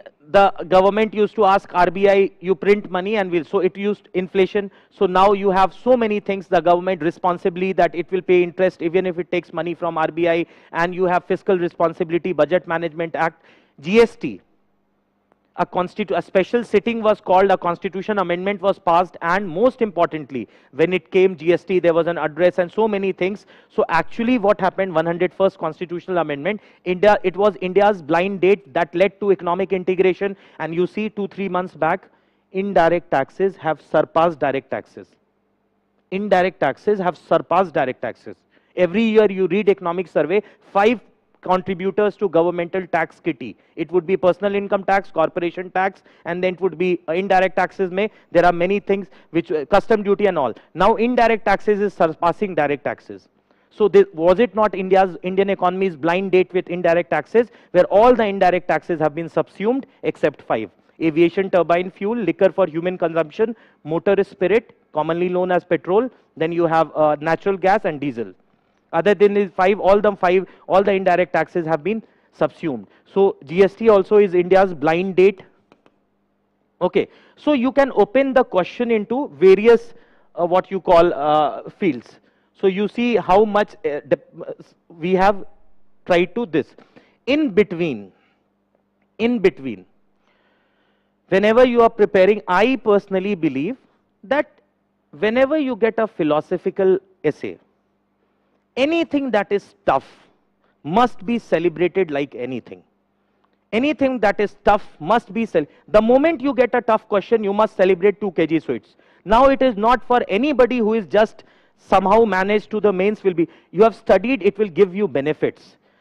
If it is philosophical only because there is a blockage in the mind, the moment you leave that blockage, you think within few minutes you will be shining. So many points would be coming to you and you will be answering. If it is a philosophical essay, approach it in a scientific manner. Write down the points, prepare your work for first 15-20 minutes, just write down what all you are expected to write, what are the major areas. Even if you keep that, so examiner will see the seriousness and intent with which you have prepared. And there is nothing like anything is tough. It is only about practice. If you start studying astrophysics or nuclear physics, within few days you will conquer that also in a years. So there is nothing like tough. There are few expected areas: education, health, philosophy, ethics, history, science, sociology, geography, all these social justice. You can prepare, and undoubtedly unexpected question. They cannot ask question beyond that. So if you are prepared for essay, wrote essay, got them evaluated, it is tough only for those who did not prepare. For those who prepare, definitely I don't think it is tough. And there are many students I am interacting in last 20 days, they have performed exceedingly well in this topic, and many of them have also, although some of them said, sir, we could only concentrate on scientific perspective and some other perspective. We could not think that it can be. You can talk about sports, you can talk about so many things. So after environment, economics, now you have ethics, integrity and aptitude.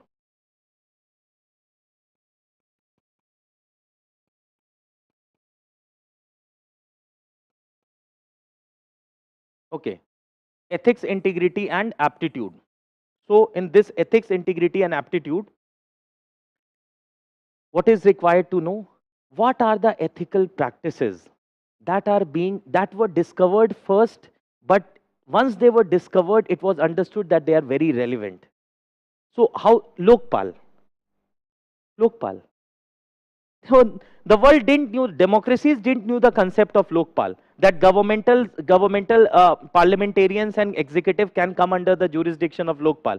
It was in Scandinavian countries that the concept of ombudsman to tackle corruption came, and it was very successful. So Parliament of India enacted Lokpal and Lokayukt Act 2013, establishing Lokpal, and states established Lokayukt, although they have been given certain liberty. So Lokpal and Lokayukt, it is also something related to probity, corruption, ethics, integrity, aptitude. Many of the, so you can talk about corruption and related aspects. You must have prepared for paper 4, ethics, integrity, aptitude. Okay, that is something which is very, very important. You can give the example of institution of Lokpal. Okay, you can give the example of right to information. Right to information came, what you call, way back in 2005. But Supreme Court way before said that Association for Democratic Reforms case, that right to know is right to make an informed decision is an important facet of speech and expression. Fundamental duties were added through 42nd Amendment. But in Chandra Bhaga case, way before Supreme Court said that fundamental, whenever you are enjoying rights, duties are also there. Gandhi ji said this way back, that rights and duties go hand in hand. If everyone is conscious of his duty, rights would not be far to seek. I have a right to life, you have a duty not to disturb my life. I have a right to live in peace, you have a duty not to play music. So my right is your duty and your duty is your right is my duty. So that is something. Article 29 clause 2 of United Nations Declaration of Human Rights. Every person has a responsibility towards the community to which they belong. So this is a sense of fundamental duty in UN Declaration of Human Rights, 10 December 1948. So you are talking about the ideas that changed the world, that was in human beings' blind date with knowledge. Okay, so you can talk about UNSDR, you can talk about the institution of Lokpal. Okay, we have paucity of time, so we will be wrapping up the conversation. So this is, see, I cannot say that this is the best essay on earth. Of course it is not. There is always better practices than best practices. This UPSC is asking. One of the questions, that better practices than best practices. Undoubtedly, this is a scientific approach. You have the syllabus, you have ample of literature in your head, you have an orderly fashion, you have written some essays before actually attempting an essay, you have got your essays evaluated, you want your essays to be multidimensional, you must write a precise summary, what you are expected to write at the onset. You just select the topic. After selecting the topic, I think is the most important thing. And then comes introduction and conclusion. Because the person will be giving you marks after your conclusion only. So he must end on a very, what you call, a very personal interest into your essay. That must invoke him. Every time he tries to disassociate, immediately you engage him. Human beings are inquisitive by nature. The moment you write in your essay, there was a man, Suresh. The person, whoever he is, he cannot live without reading the next line, that what you are going to tell about Suresh. So the inquisitive nature of human beings have led to the discovery and blind date. That inquisitive blind date you will bring for the examiner when you write a story which is from your personal life, so it's very good. Okay, so that is something that you may bring, and I very personally feel it is an interaction. Simply, he doesn't know that you are an IITian, you are a management graduate from any of the prominent management institutes, or you may have some research papers into your name. That's a brilliant thing, you have contributed to the country. But here you are negotiating with the examiner through an answer script. Itni khoobsurat honi chahiye, it should be so beautiful, orderly arranged, with clear and concise ideas that we are here to brutally score marks. Nothing less, nothing more. Marks is the only goal that we have over here. Once you get selected, then you write an essay on any topic, or you give your philosophical. So it must be scientific in nature. Essay does not, I believe essay is pure maths. There must be something, content and expression is very, very important, because UPSC is saying expression. Content, expression, introduction, conclusion, selection of topic, precision, and everything should be chronologically arranged. Since we have the syllabus, follow that. Okay. Now we have ethics, integrity, aptitude. Now you will write role of, ab kya hai? Why you are being recruited. Why you are being recruited? You are being recruited as a civil servant. So the UPSC is also interested ki what you will bring. These are the issues and these are the instances of blind date which has changed human individuals and the societal interactions and took the civilization forward. Although the very definition of civilization is like R.S. Sharma in his book India's Ancient Past says that civilization is when we know how to write. Although a basic definition is an evolutionary progress of human beings when they reach a certain scientific, technological, philosophical and other intellectual level. Anyways, that's a different story. But what you are going to contribute, you would be part of the solution. Without a shadow of doubt, you would not be part of the problem is known. Already we had committees, commissions, newspaper articles, editorials, news items, media houses, civil society. Problem is all visible, all omnipresent. But we have already tackled why India is being respected across the globe. Because of our democratic fervor and lifting millions out of poverty. That is the biggest challenge. Dr. APJ Abdul Kalam in his book writes, this book is dedicated to a girl called Snehal of class 8. When he went to Chennai, he asked, what is India's biggest enemy?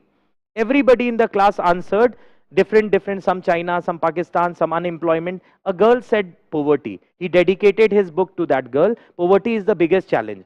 And former US President Donald Jr. Trump, 45th president, he once said, see how many peoples India has lifted out of poverty. So we are respected. We have achieved with uttermost honesty and sincerity. ठीक है.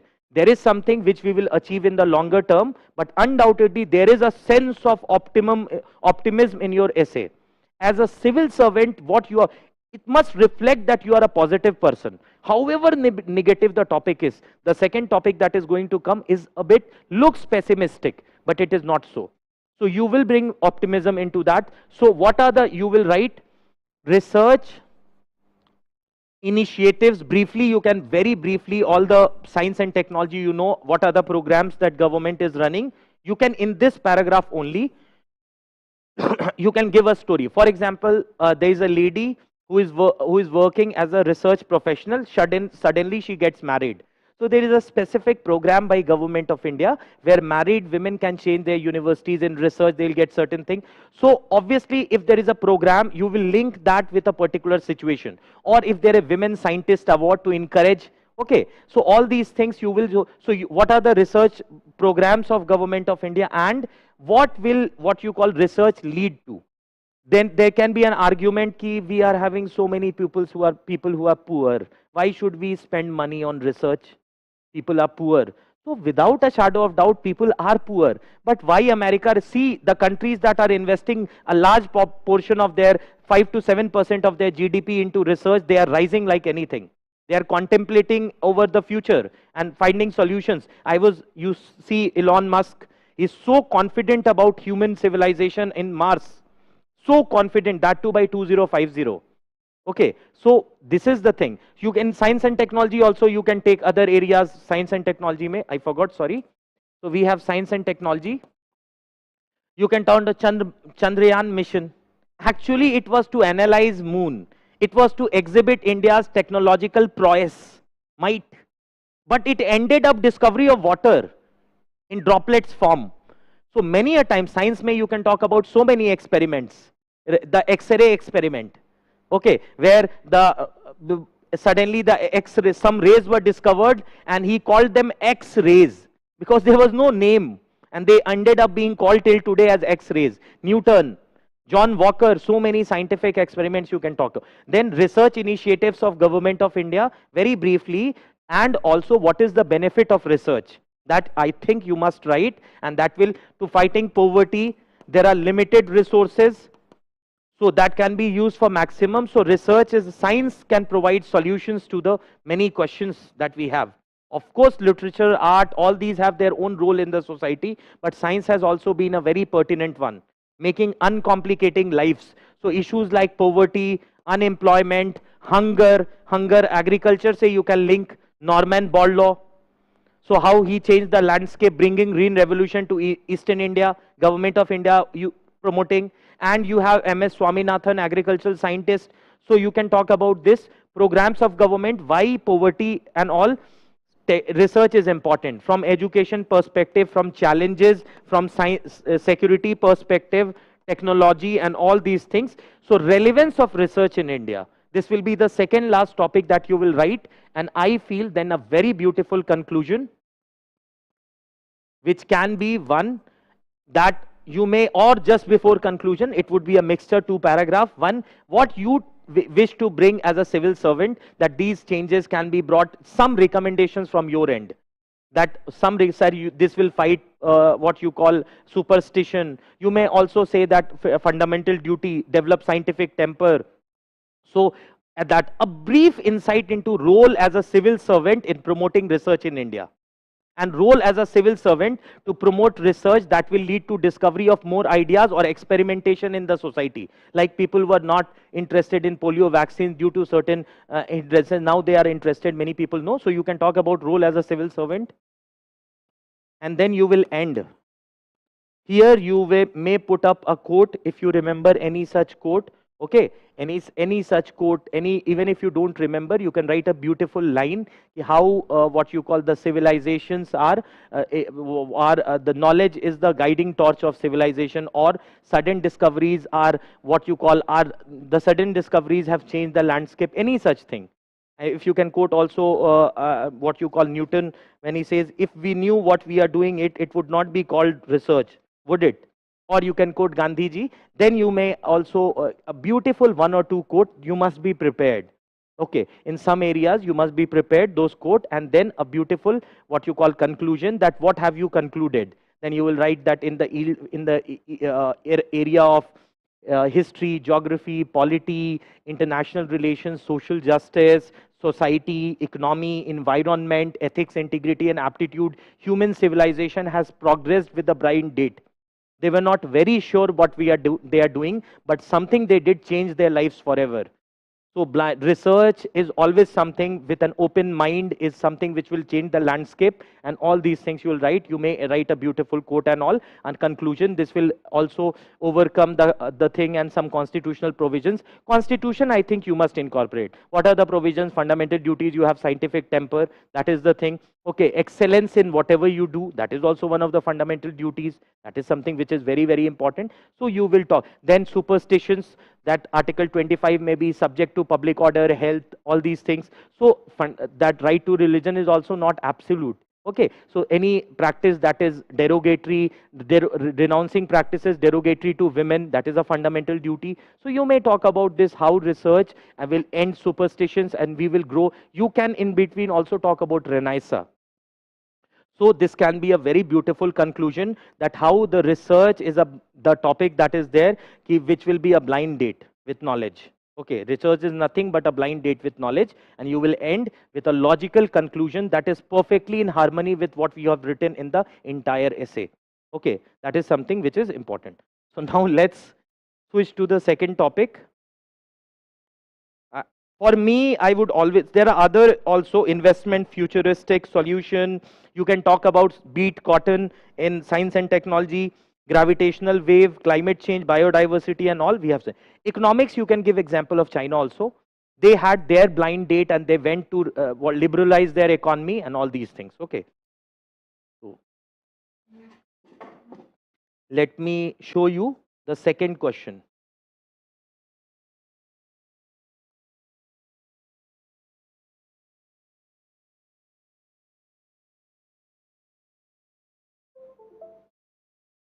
Okay, so dear students, we had this. This is what is research but a blind date with knowledge. This is the topic that we were discussing. Now we shall be venturing into the second topic, that is history repeats itself, first as a tragedy, second as a farce. History repeats itself, first as a tragedy, second as a farce.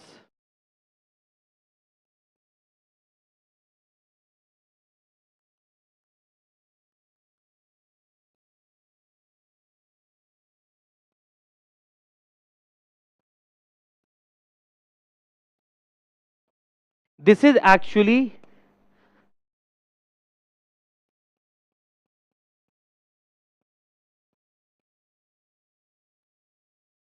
so actually this question has been asked.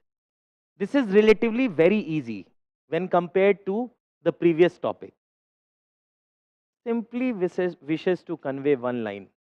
If you don't learn from the past, then it will be tough for you. Okay. So if you see, it will be, things would be tough and difficult for you if you don't learn from your past. That is something, whatever is going on in contemporary times, in reflection to COVID and many other things, this question has been asked. Let me first dissect the basics we have already discussed. Now let me dissect it. Okay, it says history repeats itself, first as a tragedy, second as a farce. Simply wishes to convey, just like the COVID-19, coronavirus disease 2019 by severe acute respiratory syndrome, SARS-CoV-2. That is the name. Okay. So SARS-CoV-2. South Korea had experiment with SARS-1. Second COVID wave could not do much damage. China, Olympics, that. So now they have sealed an entire city of 2.5 million people. So what I'm trying to convey, any country that is learning is obviously gaining from it, and any country which is not learning is not gaining from it. When the first wave, of course the government is doing to the best of its ability. Without a shadow of doubt, there should be no spirit of activism in your answer. You are going to be a civil servant. Always remember that there is enough space in the constitution to become an activist outside the government. Article 19(1)(a) gives you freedom of speech and expression, but always remember that if you are part of the government, you cannot criticize your employer. The sense of activism must not be reflected in your answer. You definitely have liberty to write the positive and the critical analysis of the governmental actions, what better can be done, what wrong was done, in the sense what was the failure, you can write. But the spirit of activism, you cannot expect to be employed and against, you will not be adhering to the policies. So undoubtedly there is something there. Article 33, why it prohibits that Parliament can restrict the fundamental rights of armed forces or those forces in connection with intelligence, counter-intelligence and all. Why Parliament has been bestowed, and there is a restriction of Police Forces Rights Act passed by Parliament. So the employees of the union or the state, as an employee, you cannot be seen as too much activist against the government. Sincerely, you have Article 19(1)(a), freedom of speech and expression, 19(1)(b), right to form an association, union or cooperative, 19(1)(c), right to, 19(1)(b), that is right to assemble peacefully without arms. 19(1)(b) is right to assemble peacefully without arms. 19(1)(c), right to form an association, union or cooperative. 19(1)(d), right to travel throughout the country. 19(1)(e), right to reside and settle. 19(1)(f) has been deleted, that is right to property. And 19(1)(g), right to practice any trade, occupation, business, profession. So there is enough space in the constitution. 19(1)(a), speech and expression. B, assemble peacefully without arms. C, right to form an association, union, cooperative. You have the right to protest. But as a civil servant, you must come with the ethical baggage of being adhering to the policies of the government. So I meet many students, there is a sense of activism in their action and in their answers. You cannot be too much critical. And I am a bit surprised, and they, what you call, very frankly, because they also learn and they will develop, because many of them would be leading the country, they have to be taken very seriously, because you only would be leading the country in many few years to come. Many of you would be into services. So undoubtedly it takes time, but one thing which I always convey, a sense of activism must not be reflected in your answer script. It must be a very, एक parochial mindset वाला आदमी नहीं चाहिए. They don't want someone who has a parochial. They want someone who has a very, what you call, who has a very flourishing and a very positive. Even if you are talking about poverty, you must write that India has traveled a long distance and there is always a light at the end of the tunnel. So many things we have done. You cannot say that everything is pessimistic or even too much critical. So, and any law that has been passed by Parliament must be respected. I remember once Honorable Finance Minister, Mrs. Nirmala Sitharaman ji, we have great respect for her. She once was asked that, why do you think GST has been so much of failure? Some critical question. She very beautifully answered that it's not me who has passed GST. It is the Parliament of India by special majority under Article 368 amended the Constitution and brought GST. So if the Parliament is making a law, it is the people of India who are making the law. So it is collective effort of everyone to make that successful. So we must respect the mandate. This is a trend to criticize government on everything. I think that should not be there. And as an individual, you are a bundle of emotions. But here we are to score marks. What you are as an individual, and then they will train you to make a better out of you. Undoubtedly, human beings are different by birth. Same brothers, siblings are different. But that must not be reflected in your answer script. This precisely I feel. Okay, let's venture into this topic. History repeats itself, first as a tragedy, second as a farce. Okay, so we have COVID-19 2000. So first wave was a tragedy. Nobody knew anything. The first lockdown was very strict and people lost livelihood, people lost lives also, and we must be very sensitive. But second time there was a sense of learning and still we lost life. You should not criticize, but just giving you an example. Okay, so history repeats itself, first as a tragedy, second as a farce. In simple language, if you decode this particular essay topic, it is, if you don't learn from history, you are bound to make mistakes further, and that will be detrimental in multiple ways. So learn from history. Very, very simple message that is coming from the statement. So let's see what all can be written. So again, introduction mein, okay, you will start. See, the previous topic, blind date with knowledge, so that was very positive. Here, topic seems to be pessimistic. That history for the first time is a tragedy, second time it is a farce. Topic, yani ki those who did not learn, they will definitely suffer. But you will deliberately insert those ideas also where we have learnt and we have done good. They have not asked this, but positivity must be there. Jaise if you are disagreeing with someone, what is the point in disagreeing in aggressively? You can politely say that I don't feel this is the right answer. We must make, so disagreement should also be civil, full of etiquettes. That defines human individuals. That there must be a sense of civility. So even if this topic is a pessimistic one, where history, tragedy and all farce and all, then also you will bring in a positive note that see, these areas the government and the we as collectively as a nation, we have learned from the past and we have come out as a beautiful nation. See, if you live from India, the next democracy is at Mediterranean coast. You go from India, the next true democracy is at Mediterranean coast. All these countries got independence at the same time. Many are monarchies, but see our vicinity, what all these countries have been. So they did not learn, we learned, and we are in self-correction mode. In spite of everything, the soul and the book, that is Constitution, that is fundamental. It is absolutely egalitarian and equity-based document, which understands the sensitivities of diversity in India. So that must be reflected. We have an ideal constitution which reflects the spirit of India. Maybe that is why. The problem is not with the text. Dr. B.R. Ambedkar, when he was addressing on the 25th November 1949, there are two famous speeches, which is 4th November 1948, the draft constitution. When he talked about grote and constitutional morality and how paramount reverence to the constitution. On 25th November, when he was addressing the last time to the Constituent Assembly, he stood on the dais and he said, however good a constitution we will make, if the people who are working on it are a bad lot, they will find bad out of it. However bad a constitution we will make, if the people who are working on it are good lot, they will make good out of it. So he was talking about the commitments to the intangible values of the constitution, which may not be visible, but they are there. And that is constitutional morality, paramount reverence. And then he said, in independent India, there is no place for non-cooperation, civil disobedience. These are bloody methods of revolution. They are bloody methods of revolution and they will lead to grammar of anarchy.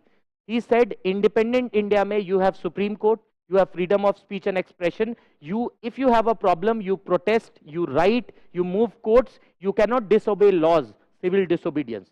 You cannot cooperate with the government, non-cooperation. So he said non-cooperation and civil disobedience are bloody methods of revolution. They will lead to grammar of anarchy. It was good when the government was a colonizer was ruling us. Then these tools were perfectly fine. Independent India mein you have enough space. So we must understand that even if we are writing a negative topic, there must be a sense of positivity pervading through the spirit of the essay. That reflects you as an individual. Of course, as a civil servant, you will bring positivity into every action. Okay, so that is something. Let's first start. History repeats itself, first as a tragedy, second as a what you call farce. So we will follow the same thing. If you have a quote, you can start that wars. There are no winners or losers in war. Okay, so there are no winners and it is the humanity which is at loss. Did the Axis powers, Rome, Berlin, Tokyo lose? Or did the Allied powers win? The way France was bombarded and UK was bombarded, lakhs of, what about the families of those people who died? So Second World War, nobody was actually a victor. Nobody was a victor. It was humanity which was at loss. So you can start with history, or you can talk about any such thing, that the world not learning from SARS, COVID, severe acute respiratory syndrome 1 led to 2. Or you can talk about what you call ki there was a collapse of building in my locality and the municipal authorities or anything, they did not learn from that, so that led to another collapse where multiple people died. Or you can take any incident, so any short story, you can talk about what you call any particular unethical thing, that somebody who first stole a pen, or for that matter a bread, or anything, and later on went on to become a con man, or for that matter cheated so many people. So it is, if you do not learn from your first mistake, you are bound to make it again, and this time it will be farcical. First time it was a tragedy. If you do not learn from it, you are bound to make mistakes and bring more what you call pain to you. So you can start that in war, humanity is at loss. There are no winners or no losers. Okay. Let's start with the, so you can talk about a short story, a quote. After you have written a short story or a quote, this is the first point.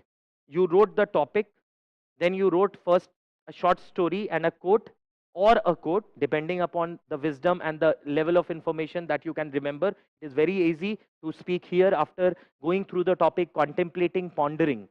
I respect that it is a matter of different thing that you will be writing in exam, but that can be done beforehand. Essay should not be seen as something which we will write because we have opulent over language. No, it is a science. You must prepare it. And I know, so I'm high respect for so many students who are, of course, working hard. And I see they are preparing for essay like a very strong part of the syllabus. And it will fetch you 250 words. So it is the essay which makes monumental difference in your final selection. Okay. A personality test, you cannot do much other than going through the basics that would be taught. But essay, though, it is a scientific thing which you can prepare by intense hard work and passion to score well. If there is a passion, hard work would come. Okay. So you'll start with a short story that you can start that a doctor, what you call, who is celebrating his birthday, suddenly remembered that last year on the same day it was COVID-1, or somebody who lost someone, he understood that when the vaccine was missed, any such, because this is a pessimistic topic. So, but then he got other people's vaccinated and saved lives. Some sense of optimism can be added, or COVID, anything. This is the reason why they have asked this question this year. Okay. So you can start from that, and then you will immediately, the moment you quote and a short story, you will link it with what you call. One other way is you can go through the answer scripts of toppers uploaded at Vision IAS. Definitely that will give you a great insight into introduction, some factual aspect. Almost all the major topics, history, geography and all topics, they have already done some research for you. So that will give you ready-made fodder that can be incorporated into your answers. Okay, that's a different thing. Here you will be having short story, quote, and then you will immediately link this, that history repeats itself, first as a tragedy, second as a farce. So by not learning from the past mistake of COVID-1, or from SARS COVID-1, or from other disease that happened, so they have now not what you call in that particular sense, they have not evolved, and they definitely faced the music in the second round. Okay, so that you can link. So then you have third important point, what is going to come? What is going to come in your essay? It must be reflected in the introduction. कि मैं आज क्या करने वाला हूं. Then you will talk about that history is replete, matlab repeated with incidents where human beings and civilizations have not learned from the past tragedy, and then it became doomed to them. Okay, if it is a very, very big one. Okay, so then you can talk about so many civilizations perished. Okay, and so many things. So this essay intends to venture into the domain of polity, economy, history, geography, science and technology, all these things, and how human beings in various sectors have not learned from the mistake. And then you may also write that this will also emphasize upon what can be done and what we have achieved, and the role of a civil servant in learning from the past for a better future. Okay, so that is something which very briefly, subtle way may you will incorporate, but the introduction of the essay must be what is going to come. Trailer, it must be a very exciting, engaging trailer that will bring the audience to the cinema theaters. So that must, you simple language may, if I give you a paper, you are communicating with me through the paper. I don't know whether you are X, Y, Z, you which religion, ethnicity, language, linguistic, whatever you are belonging, that hardly matters to anyone.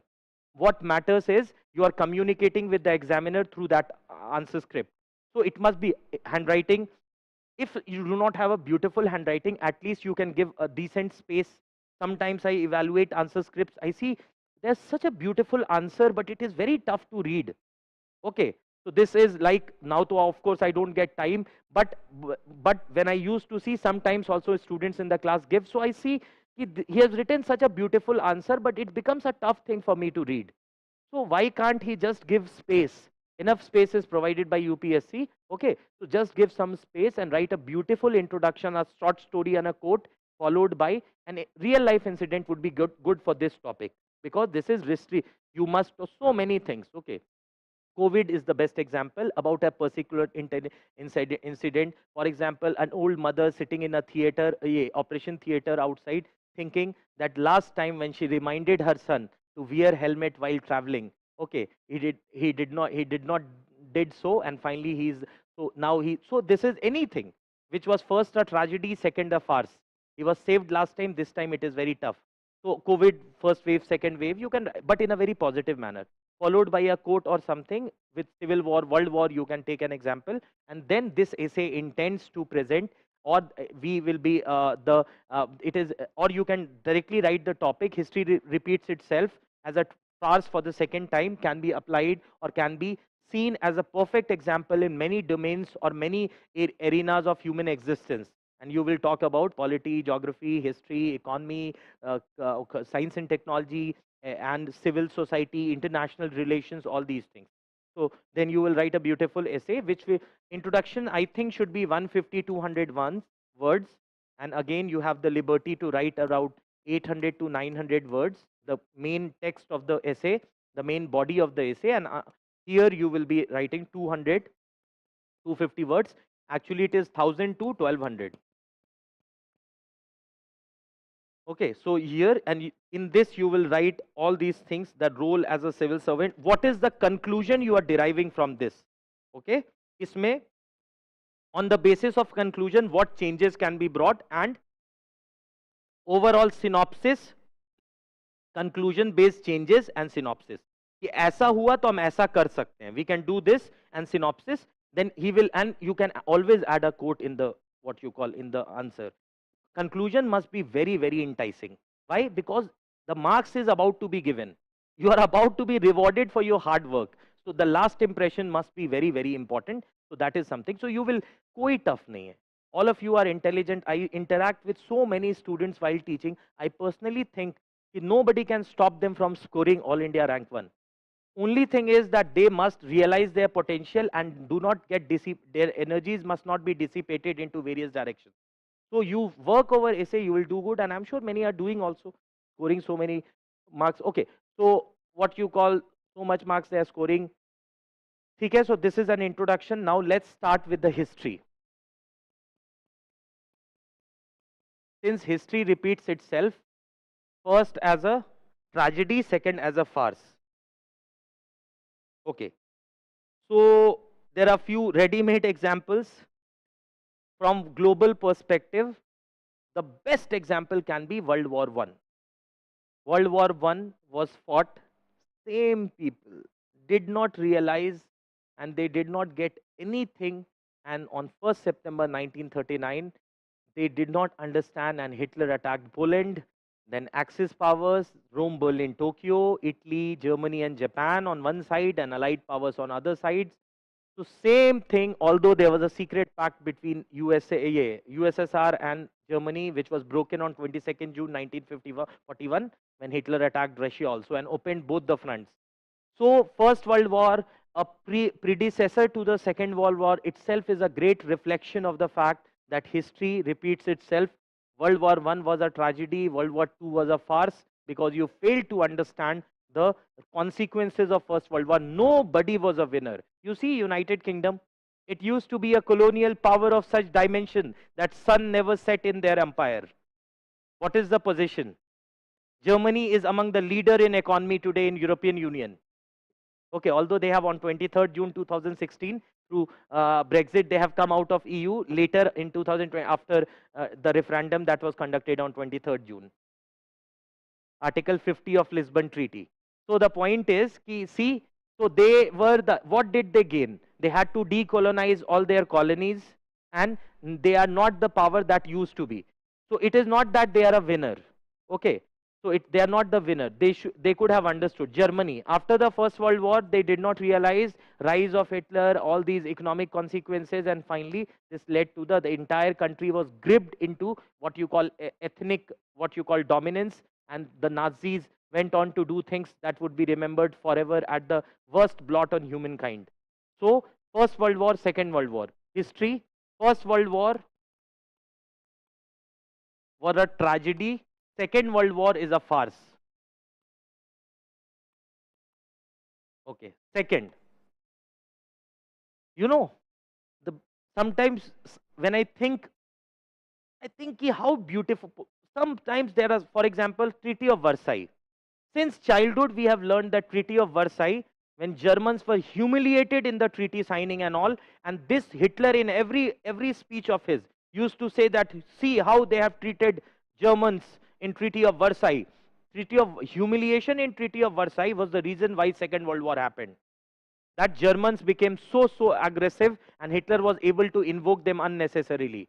So when Mrs. Indira Gandhi was signing Shimla Agreement, 90,000 POWs, prisoners of war, were returned. General Manekshaw took care of them. One of the, you read about General Manekshaw, he once said that one of the, what you call prisoners of war, when he went to see them, he started crying and said, sir, you take care of us so much. We are POWs. You are providing us mosquito net food, mosquito net, and all these things, which our commanders were not providing. So we treated them so humbly. Why? Mrs. Gandhi understood that this is something, if you humiliate, we were at the upper hand. Still, we went ahead and signed a Shimla Agreement. We gave them liberty. We gave them POWs. We could have done anything. That was not a benign thing. That was a benign move, but it was more of a practical move. History is replete that when you do not learn from the past, okay, so we have done almost everything for peace with Pakistan. Almost everything. Every government. The magnanimous nature of Mr. Vajpayee, when he went to Lahore, chote man se koi bada nahi hota. But what they did, they have stabbed us. That's a different story. But from our side, there was a sense of pragmatism. We were at the upper hand. Still, we went to Shimla Agreement and gave them, because we understood history. The Treaty of Versailles led to Second World War. We do not want unnecessary wars. We want peace in the region. So that was understood. So Treaty of Versailles failed, and then League of Nations failed, led to Second World War. So humiliation, अगर आप humiliate नहीं करते, एक fair treaty sign करते, तो ऐसा नहीं होता. So we have understood first history. You can talk about First World War, Second World War. You can also talk about the what you call the colonial conquest and the grab Africa and other, how the Western European powers, they were fighting, and still there is a sense for resources and other colonization. So if you do not learn from the history, and definitely Second World War is a classic example. Okay.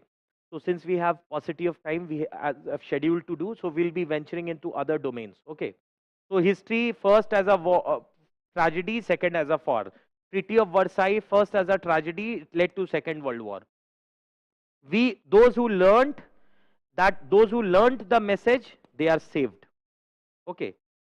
In this, we will come to other points when we do international relation. I'll tell you. Okay. Then we have geography. Geography में you can incorporate points like many points.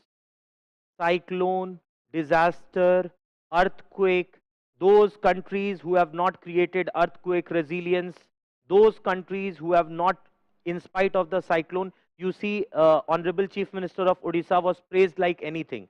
Even international organizations praised him that such resilience infrastructure is there in cooperation with Government of India, NDRF and all, that what you call the moment you get any alert, immediately people are evacuated and least damage last time.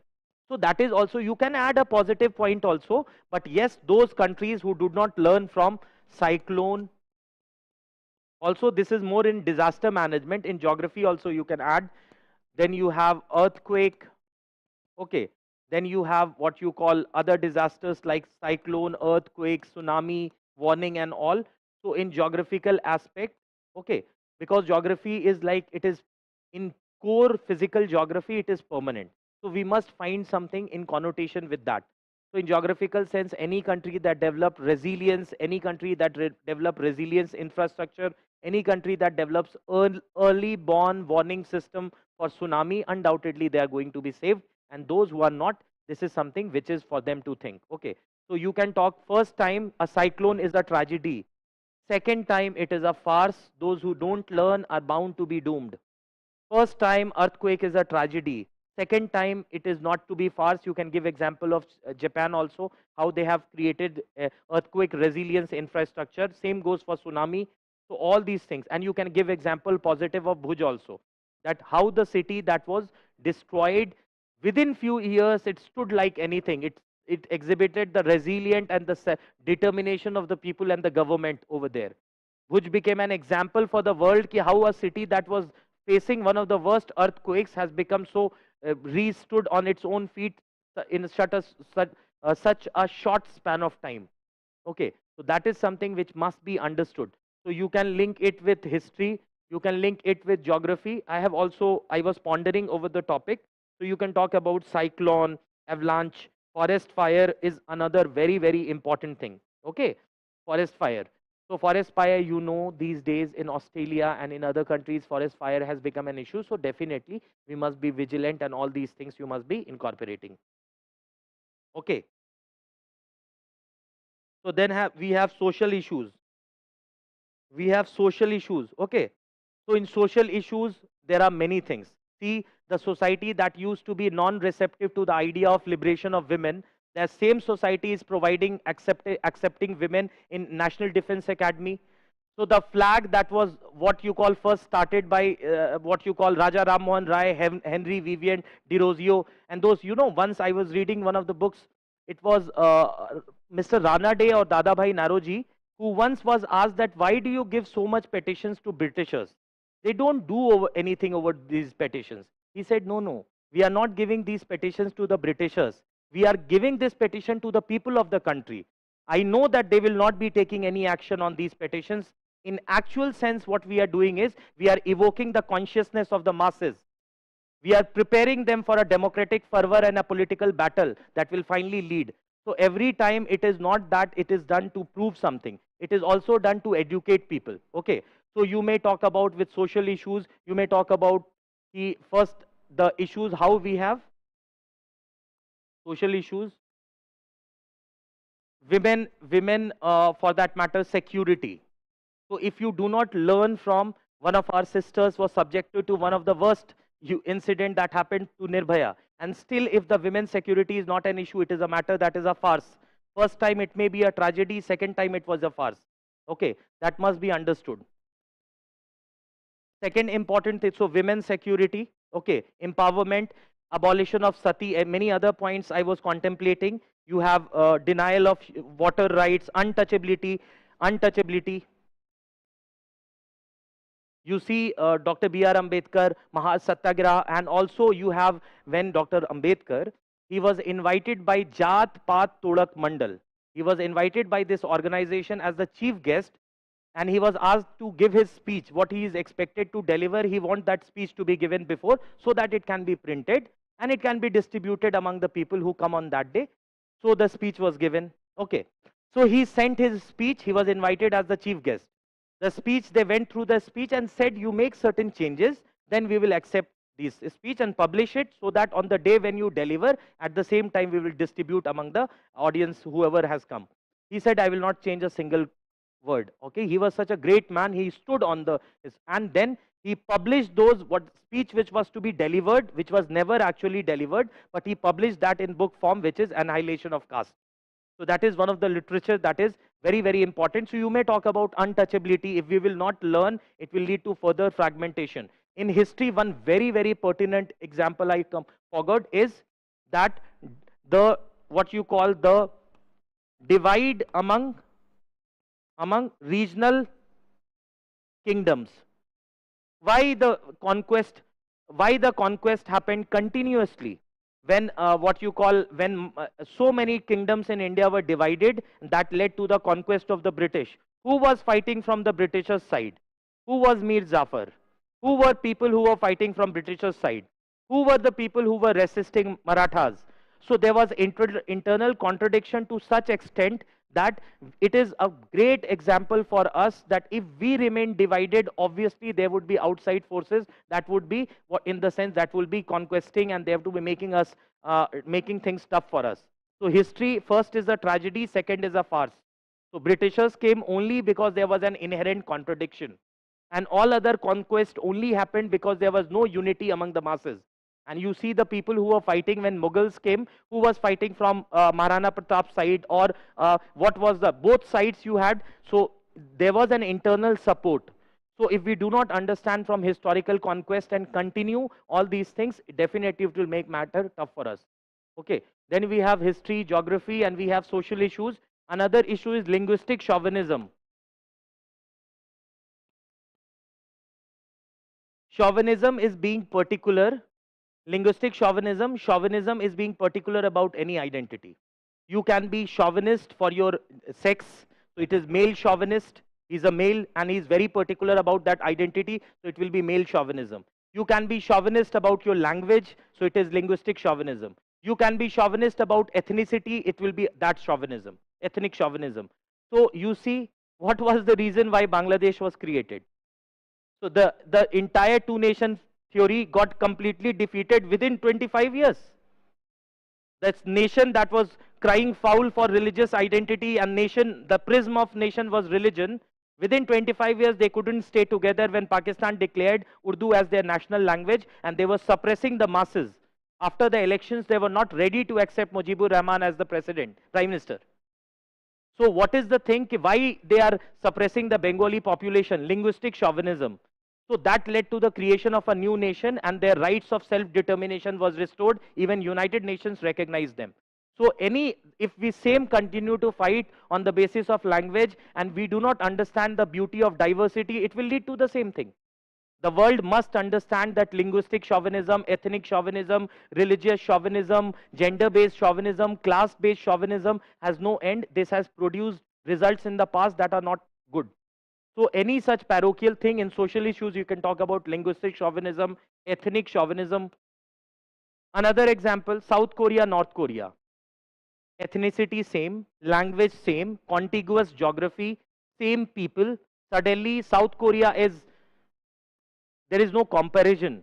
The economy, the people, the quality of life, the average lifespan, the total fertility rate, infant mortality rate, developmental, regional development, the rights to the people, speech and expression, the government's accountability, there is no comparison.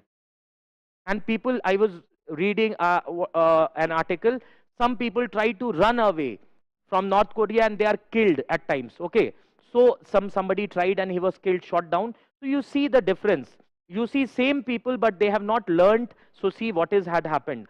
So anything that in social issues also, any such chauvinism, ye manna hi ki nation, what is the idea that defines India? That is the constitution, which ye manna hi ki mazhab on the basis of religion there can be a nation. This is a wrong premise.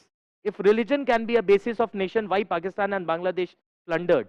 So we must understand that if history, we do not learn from the history, it will first come as a tragedy, and second, it will come as a farce.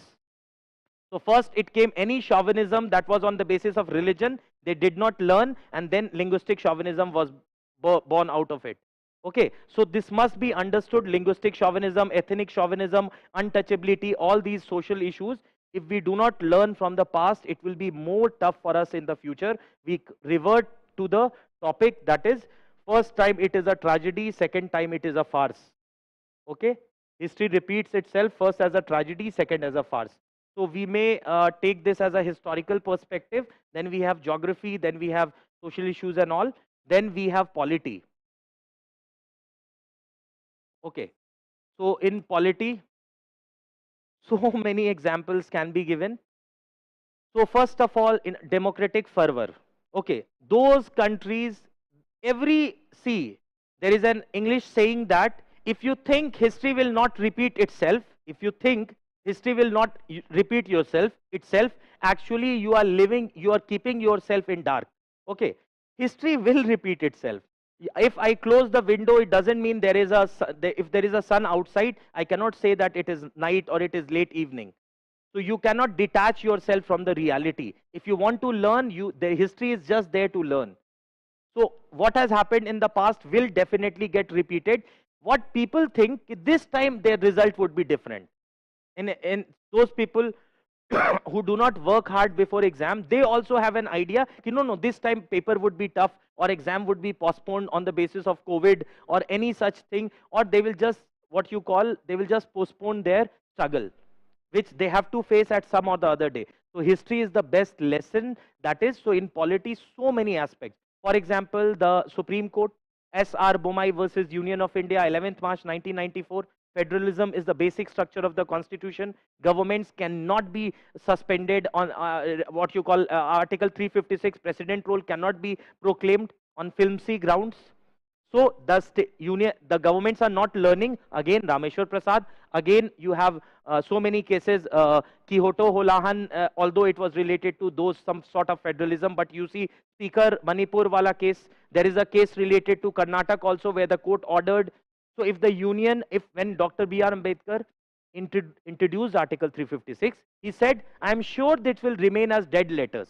But the misuse of Article 356, you have Rameshwar Prasad case, Bihar case, you have S.R. Bomai case, then you have suspension of the elected government of Uttarakhand, which was struck down by Uttarakhand High Court, then Arunachal Pradesh, then within few hours, the no confidence motion in Karnataka. So many cases are there right before us, where the misuse of Article 356 have been frowned upon by Supreme Court. So if we do not learn from the past, it is going to be something which will be tough for us. So you can talk about that. Second, you can talk about democracy in general. So those countries which think that democracy is something which we can avoid, okay, they also have to face the music at some point of time, and the quality, everything is not tangible. If I give you food, if I give you a golden plate, everything, but not the idea to think. So it is very, very important. So democratic fervor also is something, if we do not follow, Pakistan is the best example. First time the coup that happened was a tragedy. Second time it is a farce. And now a substantial population also thinks that military coup is something which is good for the nation. And you see, on all the important parameters, they ensure that they are at the bottom. Okay, they work very hard to stay at the bottom on all important parameters. So there the democratic fervor is missing. From India, if you go to Mediterranean coast, the next democracy you would find Spain, France, all these countries. In between, no serious democracy. So if you do not understand, and what has led to these countries, wealth is, the energy wealth is also, will be there forever. So they must learn the education and other things. So democracy in Pakistan is the best example. Any society that gets radicalized, any society, so it must learn from its past mistake. And again, if it is venturing into that domain, they have already had their stint, and that took their country into into many years back. And now they are again doing the same thing, so they must learn. Okay. So as the spirit of democracy, then you have misuse of article, then you have federalism as an issue. Okay. So you see after the rise of governments, federalism became an issue. Sarkaria Commission was constituted, submitted its report, Interstate Council came, and 1990 VP Singh government, all these things are there. But now you see the clash, okay. So we have understood that in the past, if you do not give serious attention to the federal character of Indian Constitution, that is going to be very, very, it is not about Article 356 only. Misuse of power by the governors, difference between governor and elected government, that is also something which must be, it's a serious issue. Then you have so many issues related to All India Services. There is an issue coming. There is an issue coming, Office of Governor, Finance Commission also. One of the terms of reference of 15 Finance Commission was how you are implementing the flagship schemes of the center. Okay, so that also became, how population was a point, how the states are fiscal discipline, that also can be accepted. So federalism is the soul of this country. If there is a clash, there is a constitutional obligation on all the parties to settle it. It is not good for the country, because undoubtedly the diversity that we have, federalism is a byproduct of that diversity. ठीक है, we do not use the term federal in the constitution deliberately. That doesn't mean that it is not the basic structure. So if we do not learn from the past, definitely it will be a tragedy. So that is something which must be there. Then you have democracy, Pakistan, you can give an example. Then you have called all the past important incidences in polity. Okay, now we will come in polity plus international relations. Sri Lanka, best example. First, they de-recognized the Tamil as the language, official language. Then there was a rise of a terrorist organization.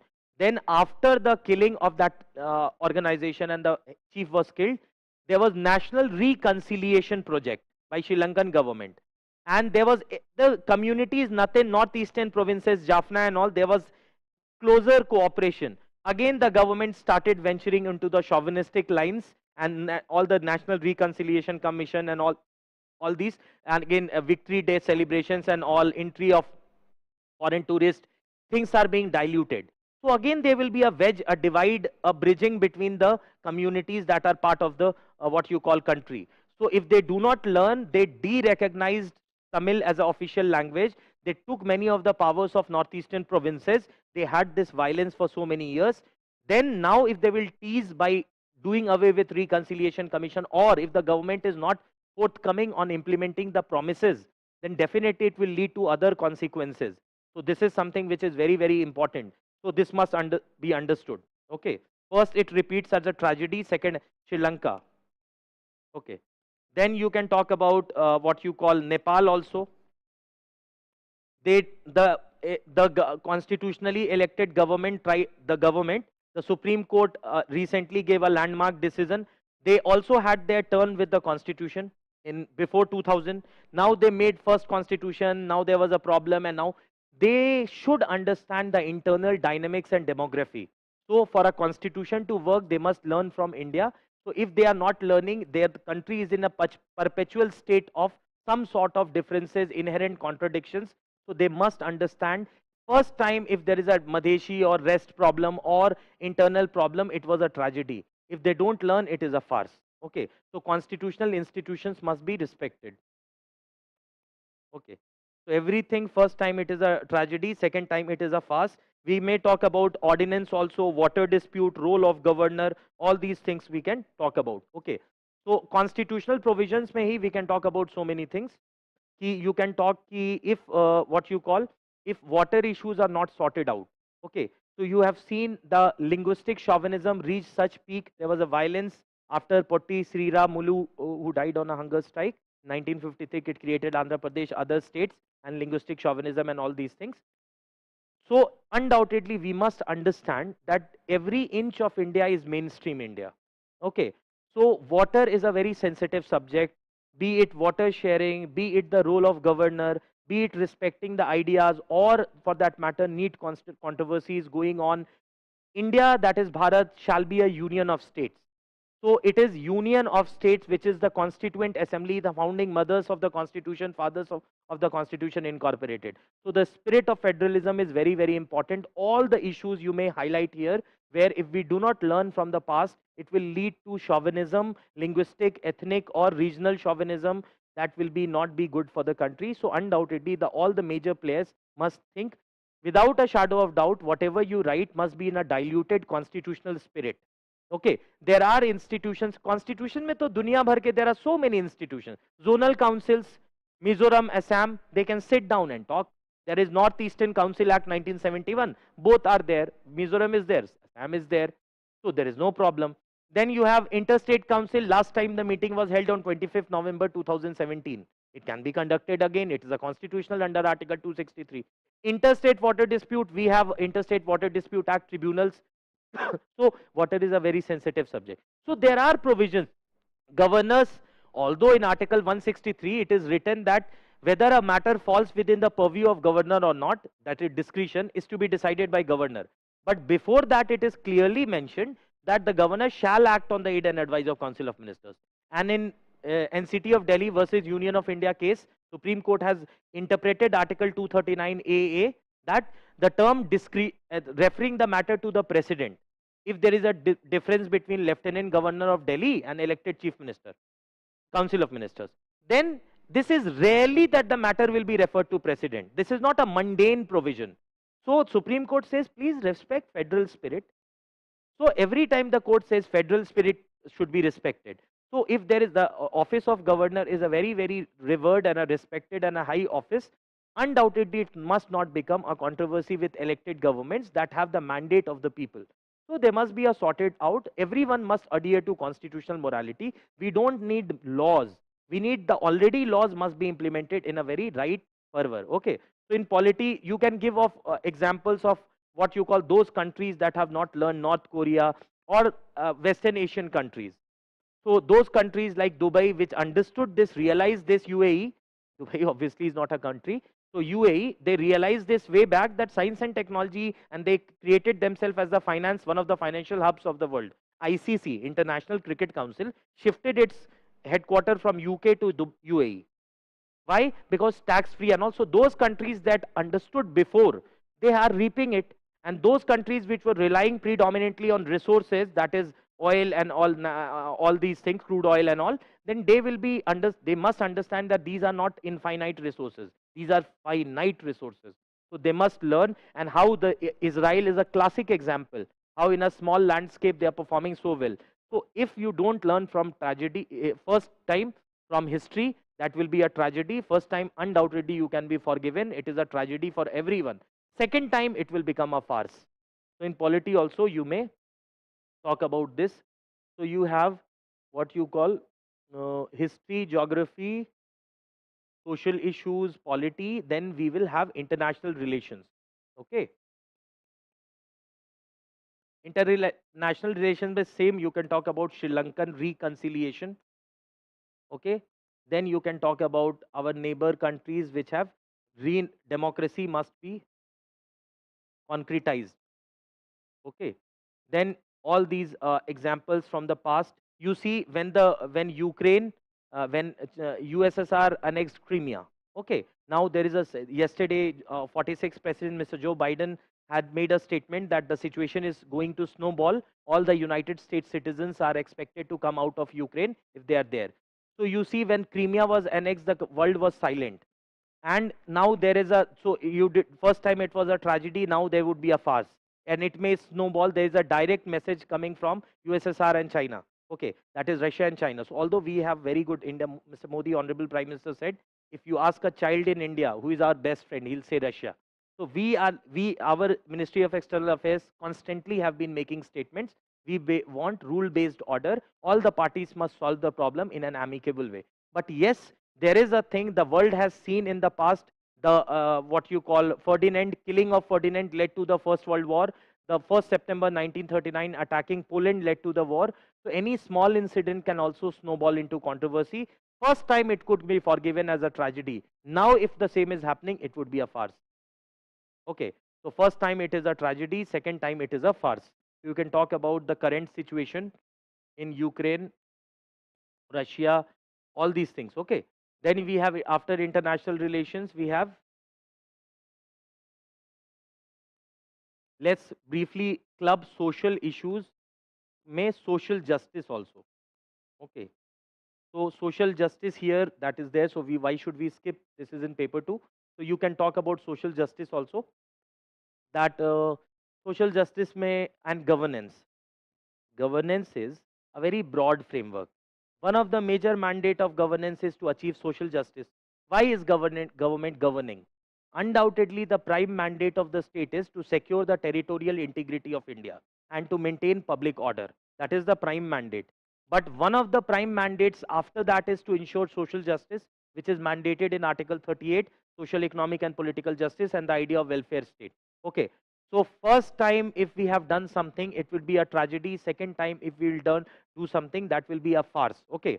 So in this particular scenario, you can take many what you call many other issues related to social justice. For example, regionalism.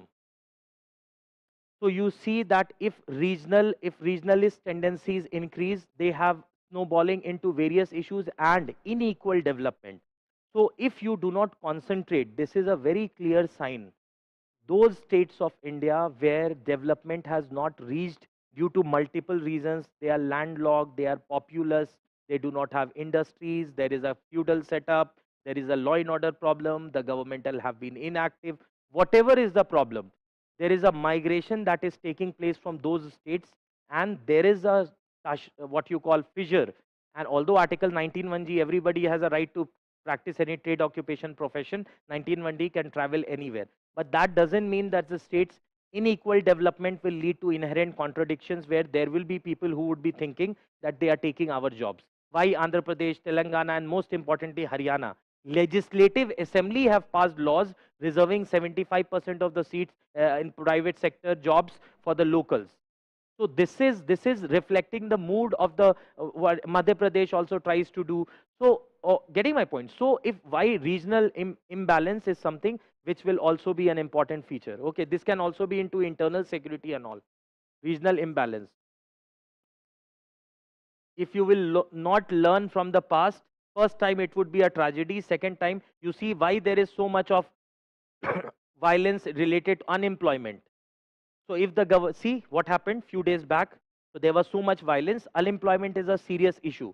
If it is not understood, first time it will be a tragedy. That is the revolution of 75 movement, actually not revolution, because there was no complete overthrow. Obviously, we believe in Fabian revolution. We believe in evolutionary change, not revolutionary change. Fabian society wanted gradual change. We believe in change through vote. So our socialism is evolutionary socialism. Fabian society, Fabian socialism, gradual change, and most importantly, democratic socialism. We will bring change through vote, not like 1917 Russia, where overnight the proletariats overthrow the government, bourgeoisie, and dictatorship of the proletariat was established. So you must also talk about in social that unemployment. If we do not learn from the past, this may snowball, and unemployment has been directly linked to internal security and fissures in the society.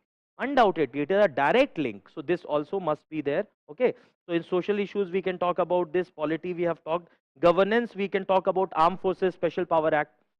So in Naga People's Movement case, Supreme Court said that rights must be respected, and every 6 months you have to reissue the notification. Armed Forces Special Power Act 1958, which came into force on 22nd June, which gives the power of union and state government to declare a disturbed area. And anybody cannot be prosecuted without the sanction of central government. It is good, necessary, but it must not be misused. And this is already a case, Naga People's Movement case, where Supreme Court has said, first time it was a tragedy. Now if something is happening, it is a farce. Okay. So you can also talk about Citizen Charter. And one important case, Satinder Dubey. He was an engineer with National Highway Authority of India.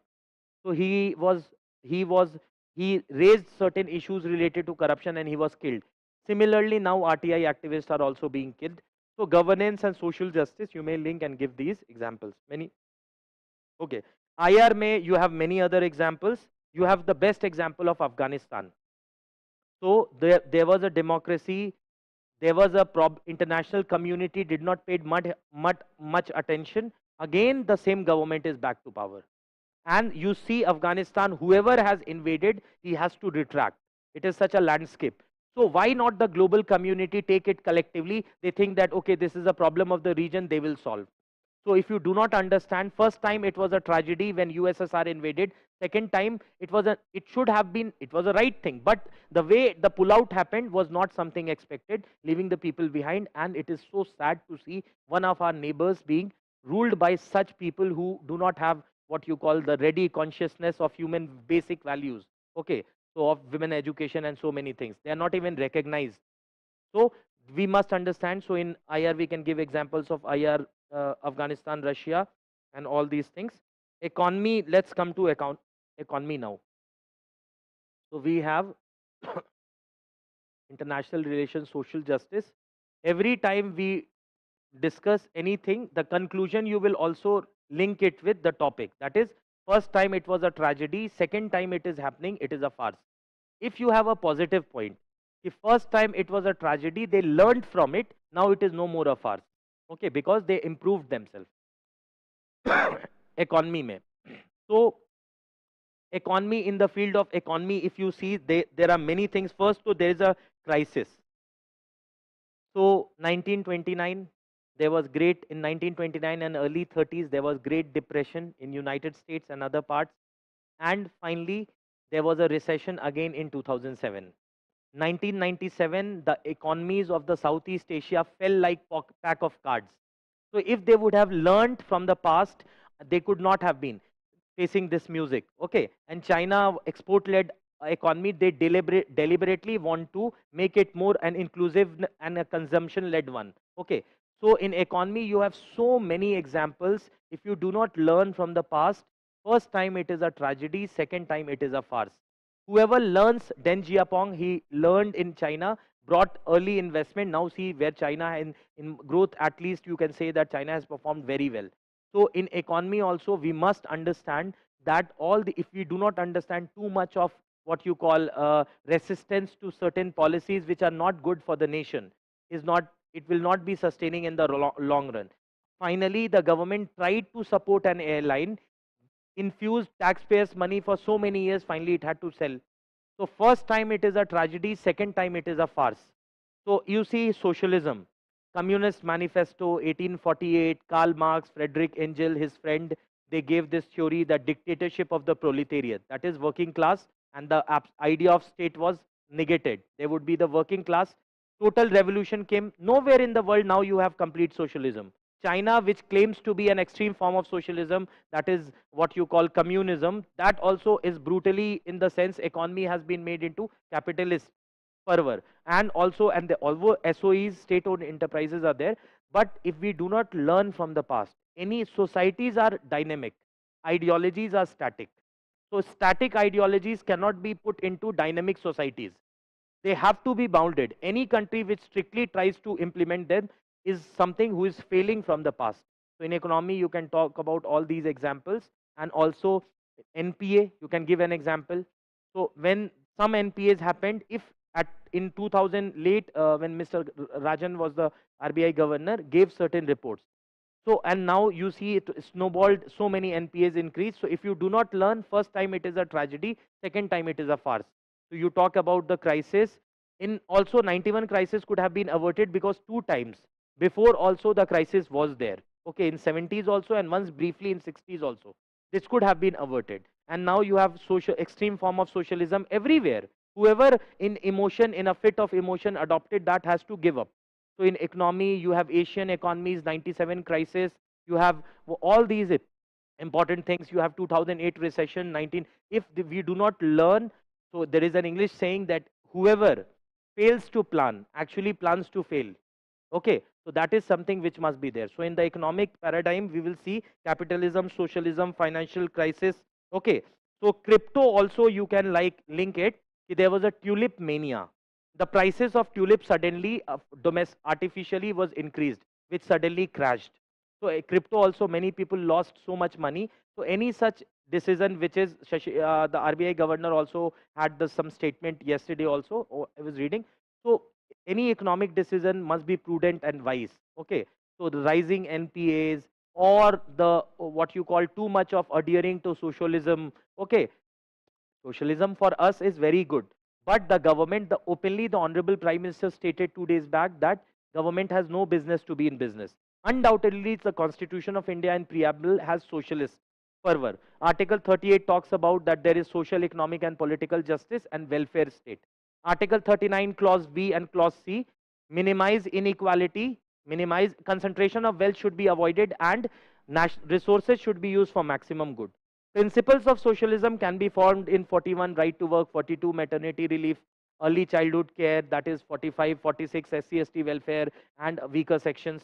So there is a fervor of socialism, but the kind of socialism that we practice, so that is what you call the state providing services, and even the loss making PSUs are continued in the fit of emotion, just because the employees should not have their jobs. So there should be golden handshake, they should be allowed to leave so that the exchequer is deburdened of these following these PSUs.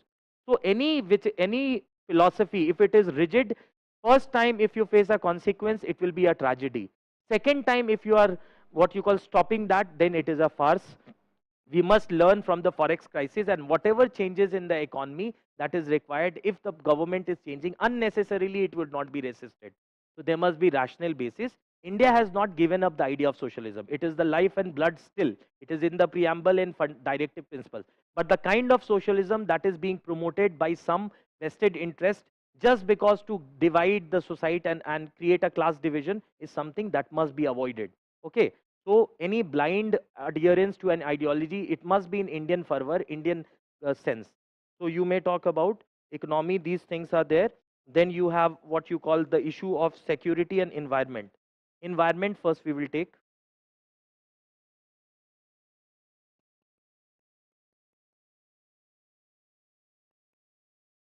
Okay. In the past, those civilizations who have not understood the gravity of environment, and those, you see the seriousness with which the world is what you call taking environment. So climate change is something, you please, you give empirical examples. First time if there is a disaster in Uttarakhand, it is a tragedy. Second time if it is, it will be a farce. Okay. First time if there is an earthquake, then or any such thing, we cannot avoid earthquake because Eurasian plate, there is a friction, that, but at least we can develop resilience infrastructure. So environment may, you have same points which we were also discussing, that over there same points you will be adding, that is climate change. You will also talk about ozone depletion, where there we have worked well, you can give as an example also. You can also talk about climate resilience infrastructure, yeah, disaster resilience infrastructure, tsunami and all these things. So in environment, you will talk about all these aspects. You will also misuse of what you call fertilizers. All these issues you can see. First time, if that led to certain consequences, you see rain. In Delhi, it was so cold this time.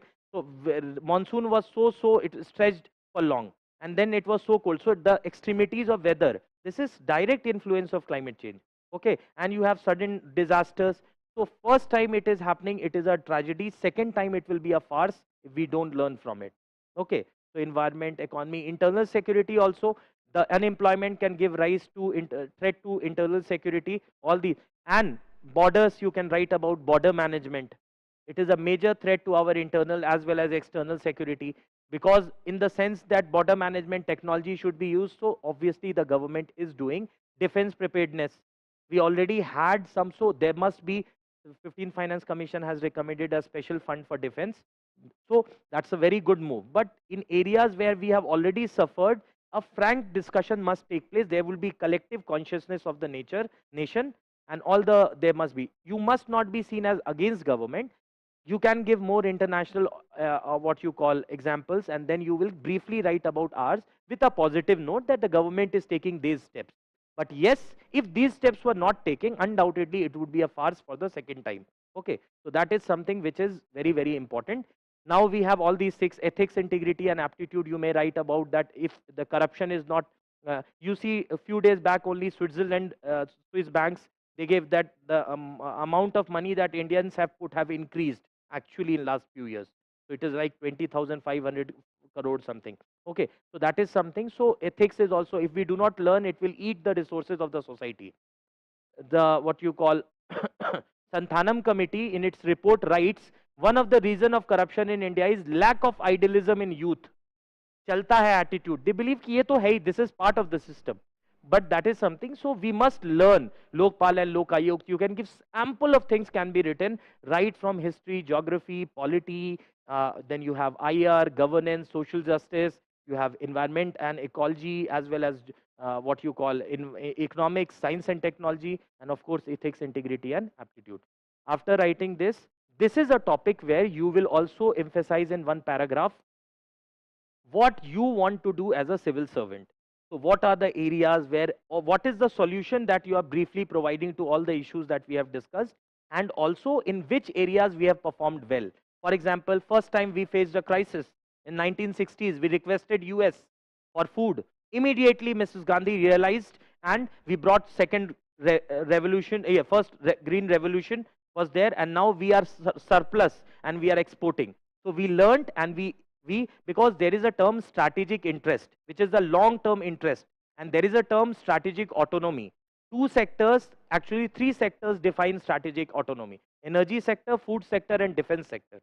So food we are quite satisfied. Defense we have to decrease our import. And of course, energy is something which is making India is a net importer of energy. India, Japan.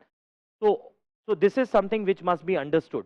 So if you will say that in areas like agriculture, in areas like economy, in areas like women empowerment, so many areas we have learned from the tragedy for the first time and stopped it from being a farce for the second time.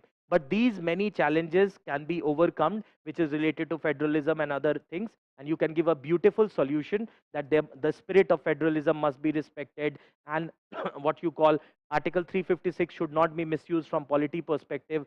From historical perspective, we must understand the idea of diversity, that is the soul of India.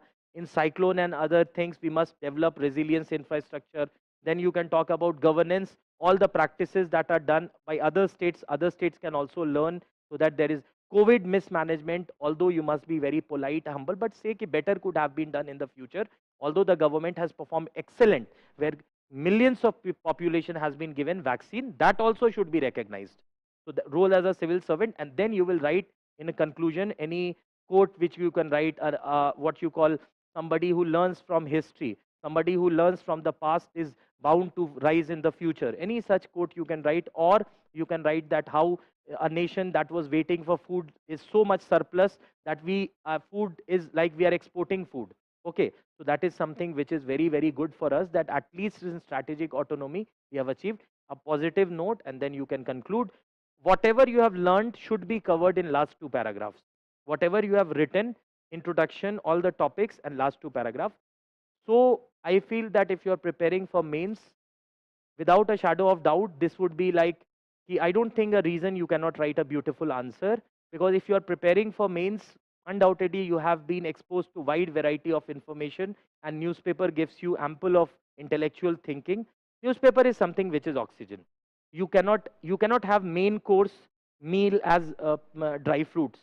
So without a shadow of doubt, main course meal dry fruits can only be they can be supplementing. So newspaper cannot be substituted by any value added material. Undoubtedly, value added material is good, but the newspaper is actually not about information. It makes you a different human being. If you read continuously newspaper 10 months, you will not even know that you have transformed. Your entire thinking would change. So I think that newspaper reading and scientific analysis of the demand, every such thing. I only, if you ask me, I'll be giving you two important things. One, it should be syllabus, which should always be in your mind, and previous year's question paper shall be the guiding torch. Rest is your consistency and whatever you do. Okay? So we tried to had the possible discussion on these two topics of essay. Undoubtedly, there can be other ways to approach the essay that may also be good, because that is what UPSC also wants and knows that there are diverse population. They may approach in different way. I try to bring in whatever is the from the experience and whatever can be done as an approach, and what path that you can take. Okay, so that is something which I feel you could do, and how you will prepare yourself, because I perfectly believe even if it is philosophical, if you are prepared, this will be like very easy for you. It is philosophical, economical, scientific, technological, sports wise, only for those who have not prepared. If you are prepared, read the newspaper, you'll write an excellent essay. As a matter of fact, before writing mains, at least few papers of essays must be written in a conditioned environment like you're writing in mains. Get them evaluated. Undoubtedly that is going to give you an insight into your capabilities as well as the weakness. Okay, and definitely it will also let you know your strength. So this was the discussion on these two topics. These are the two topics that I was expected to discuss. Thank you. Have a wonderful evening. All the best.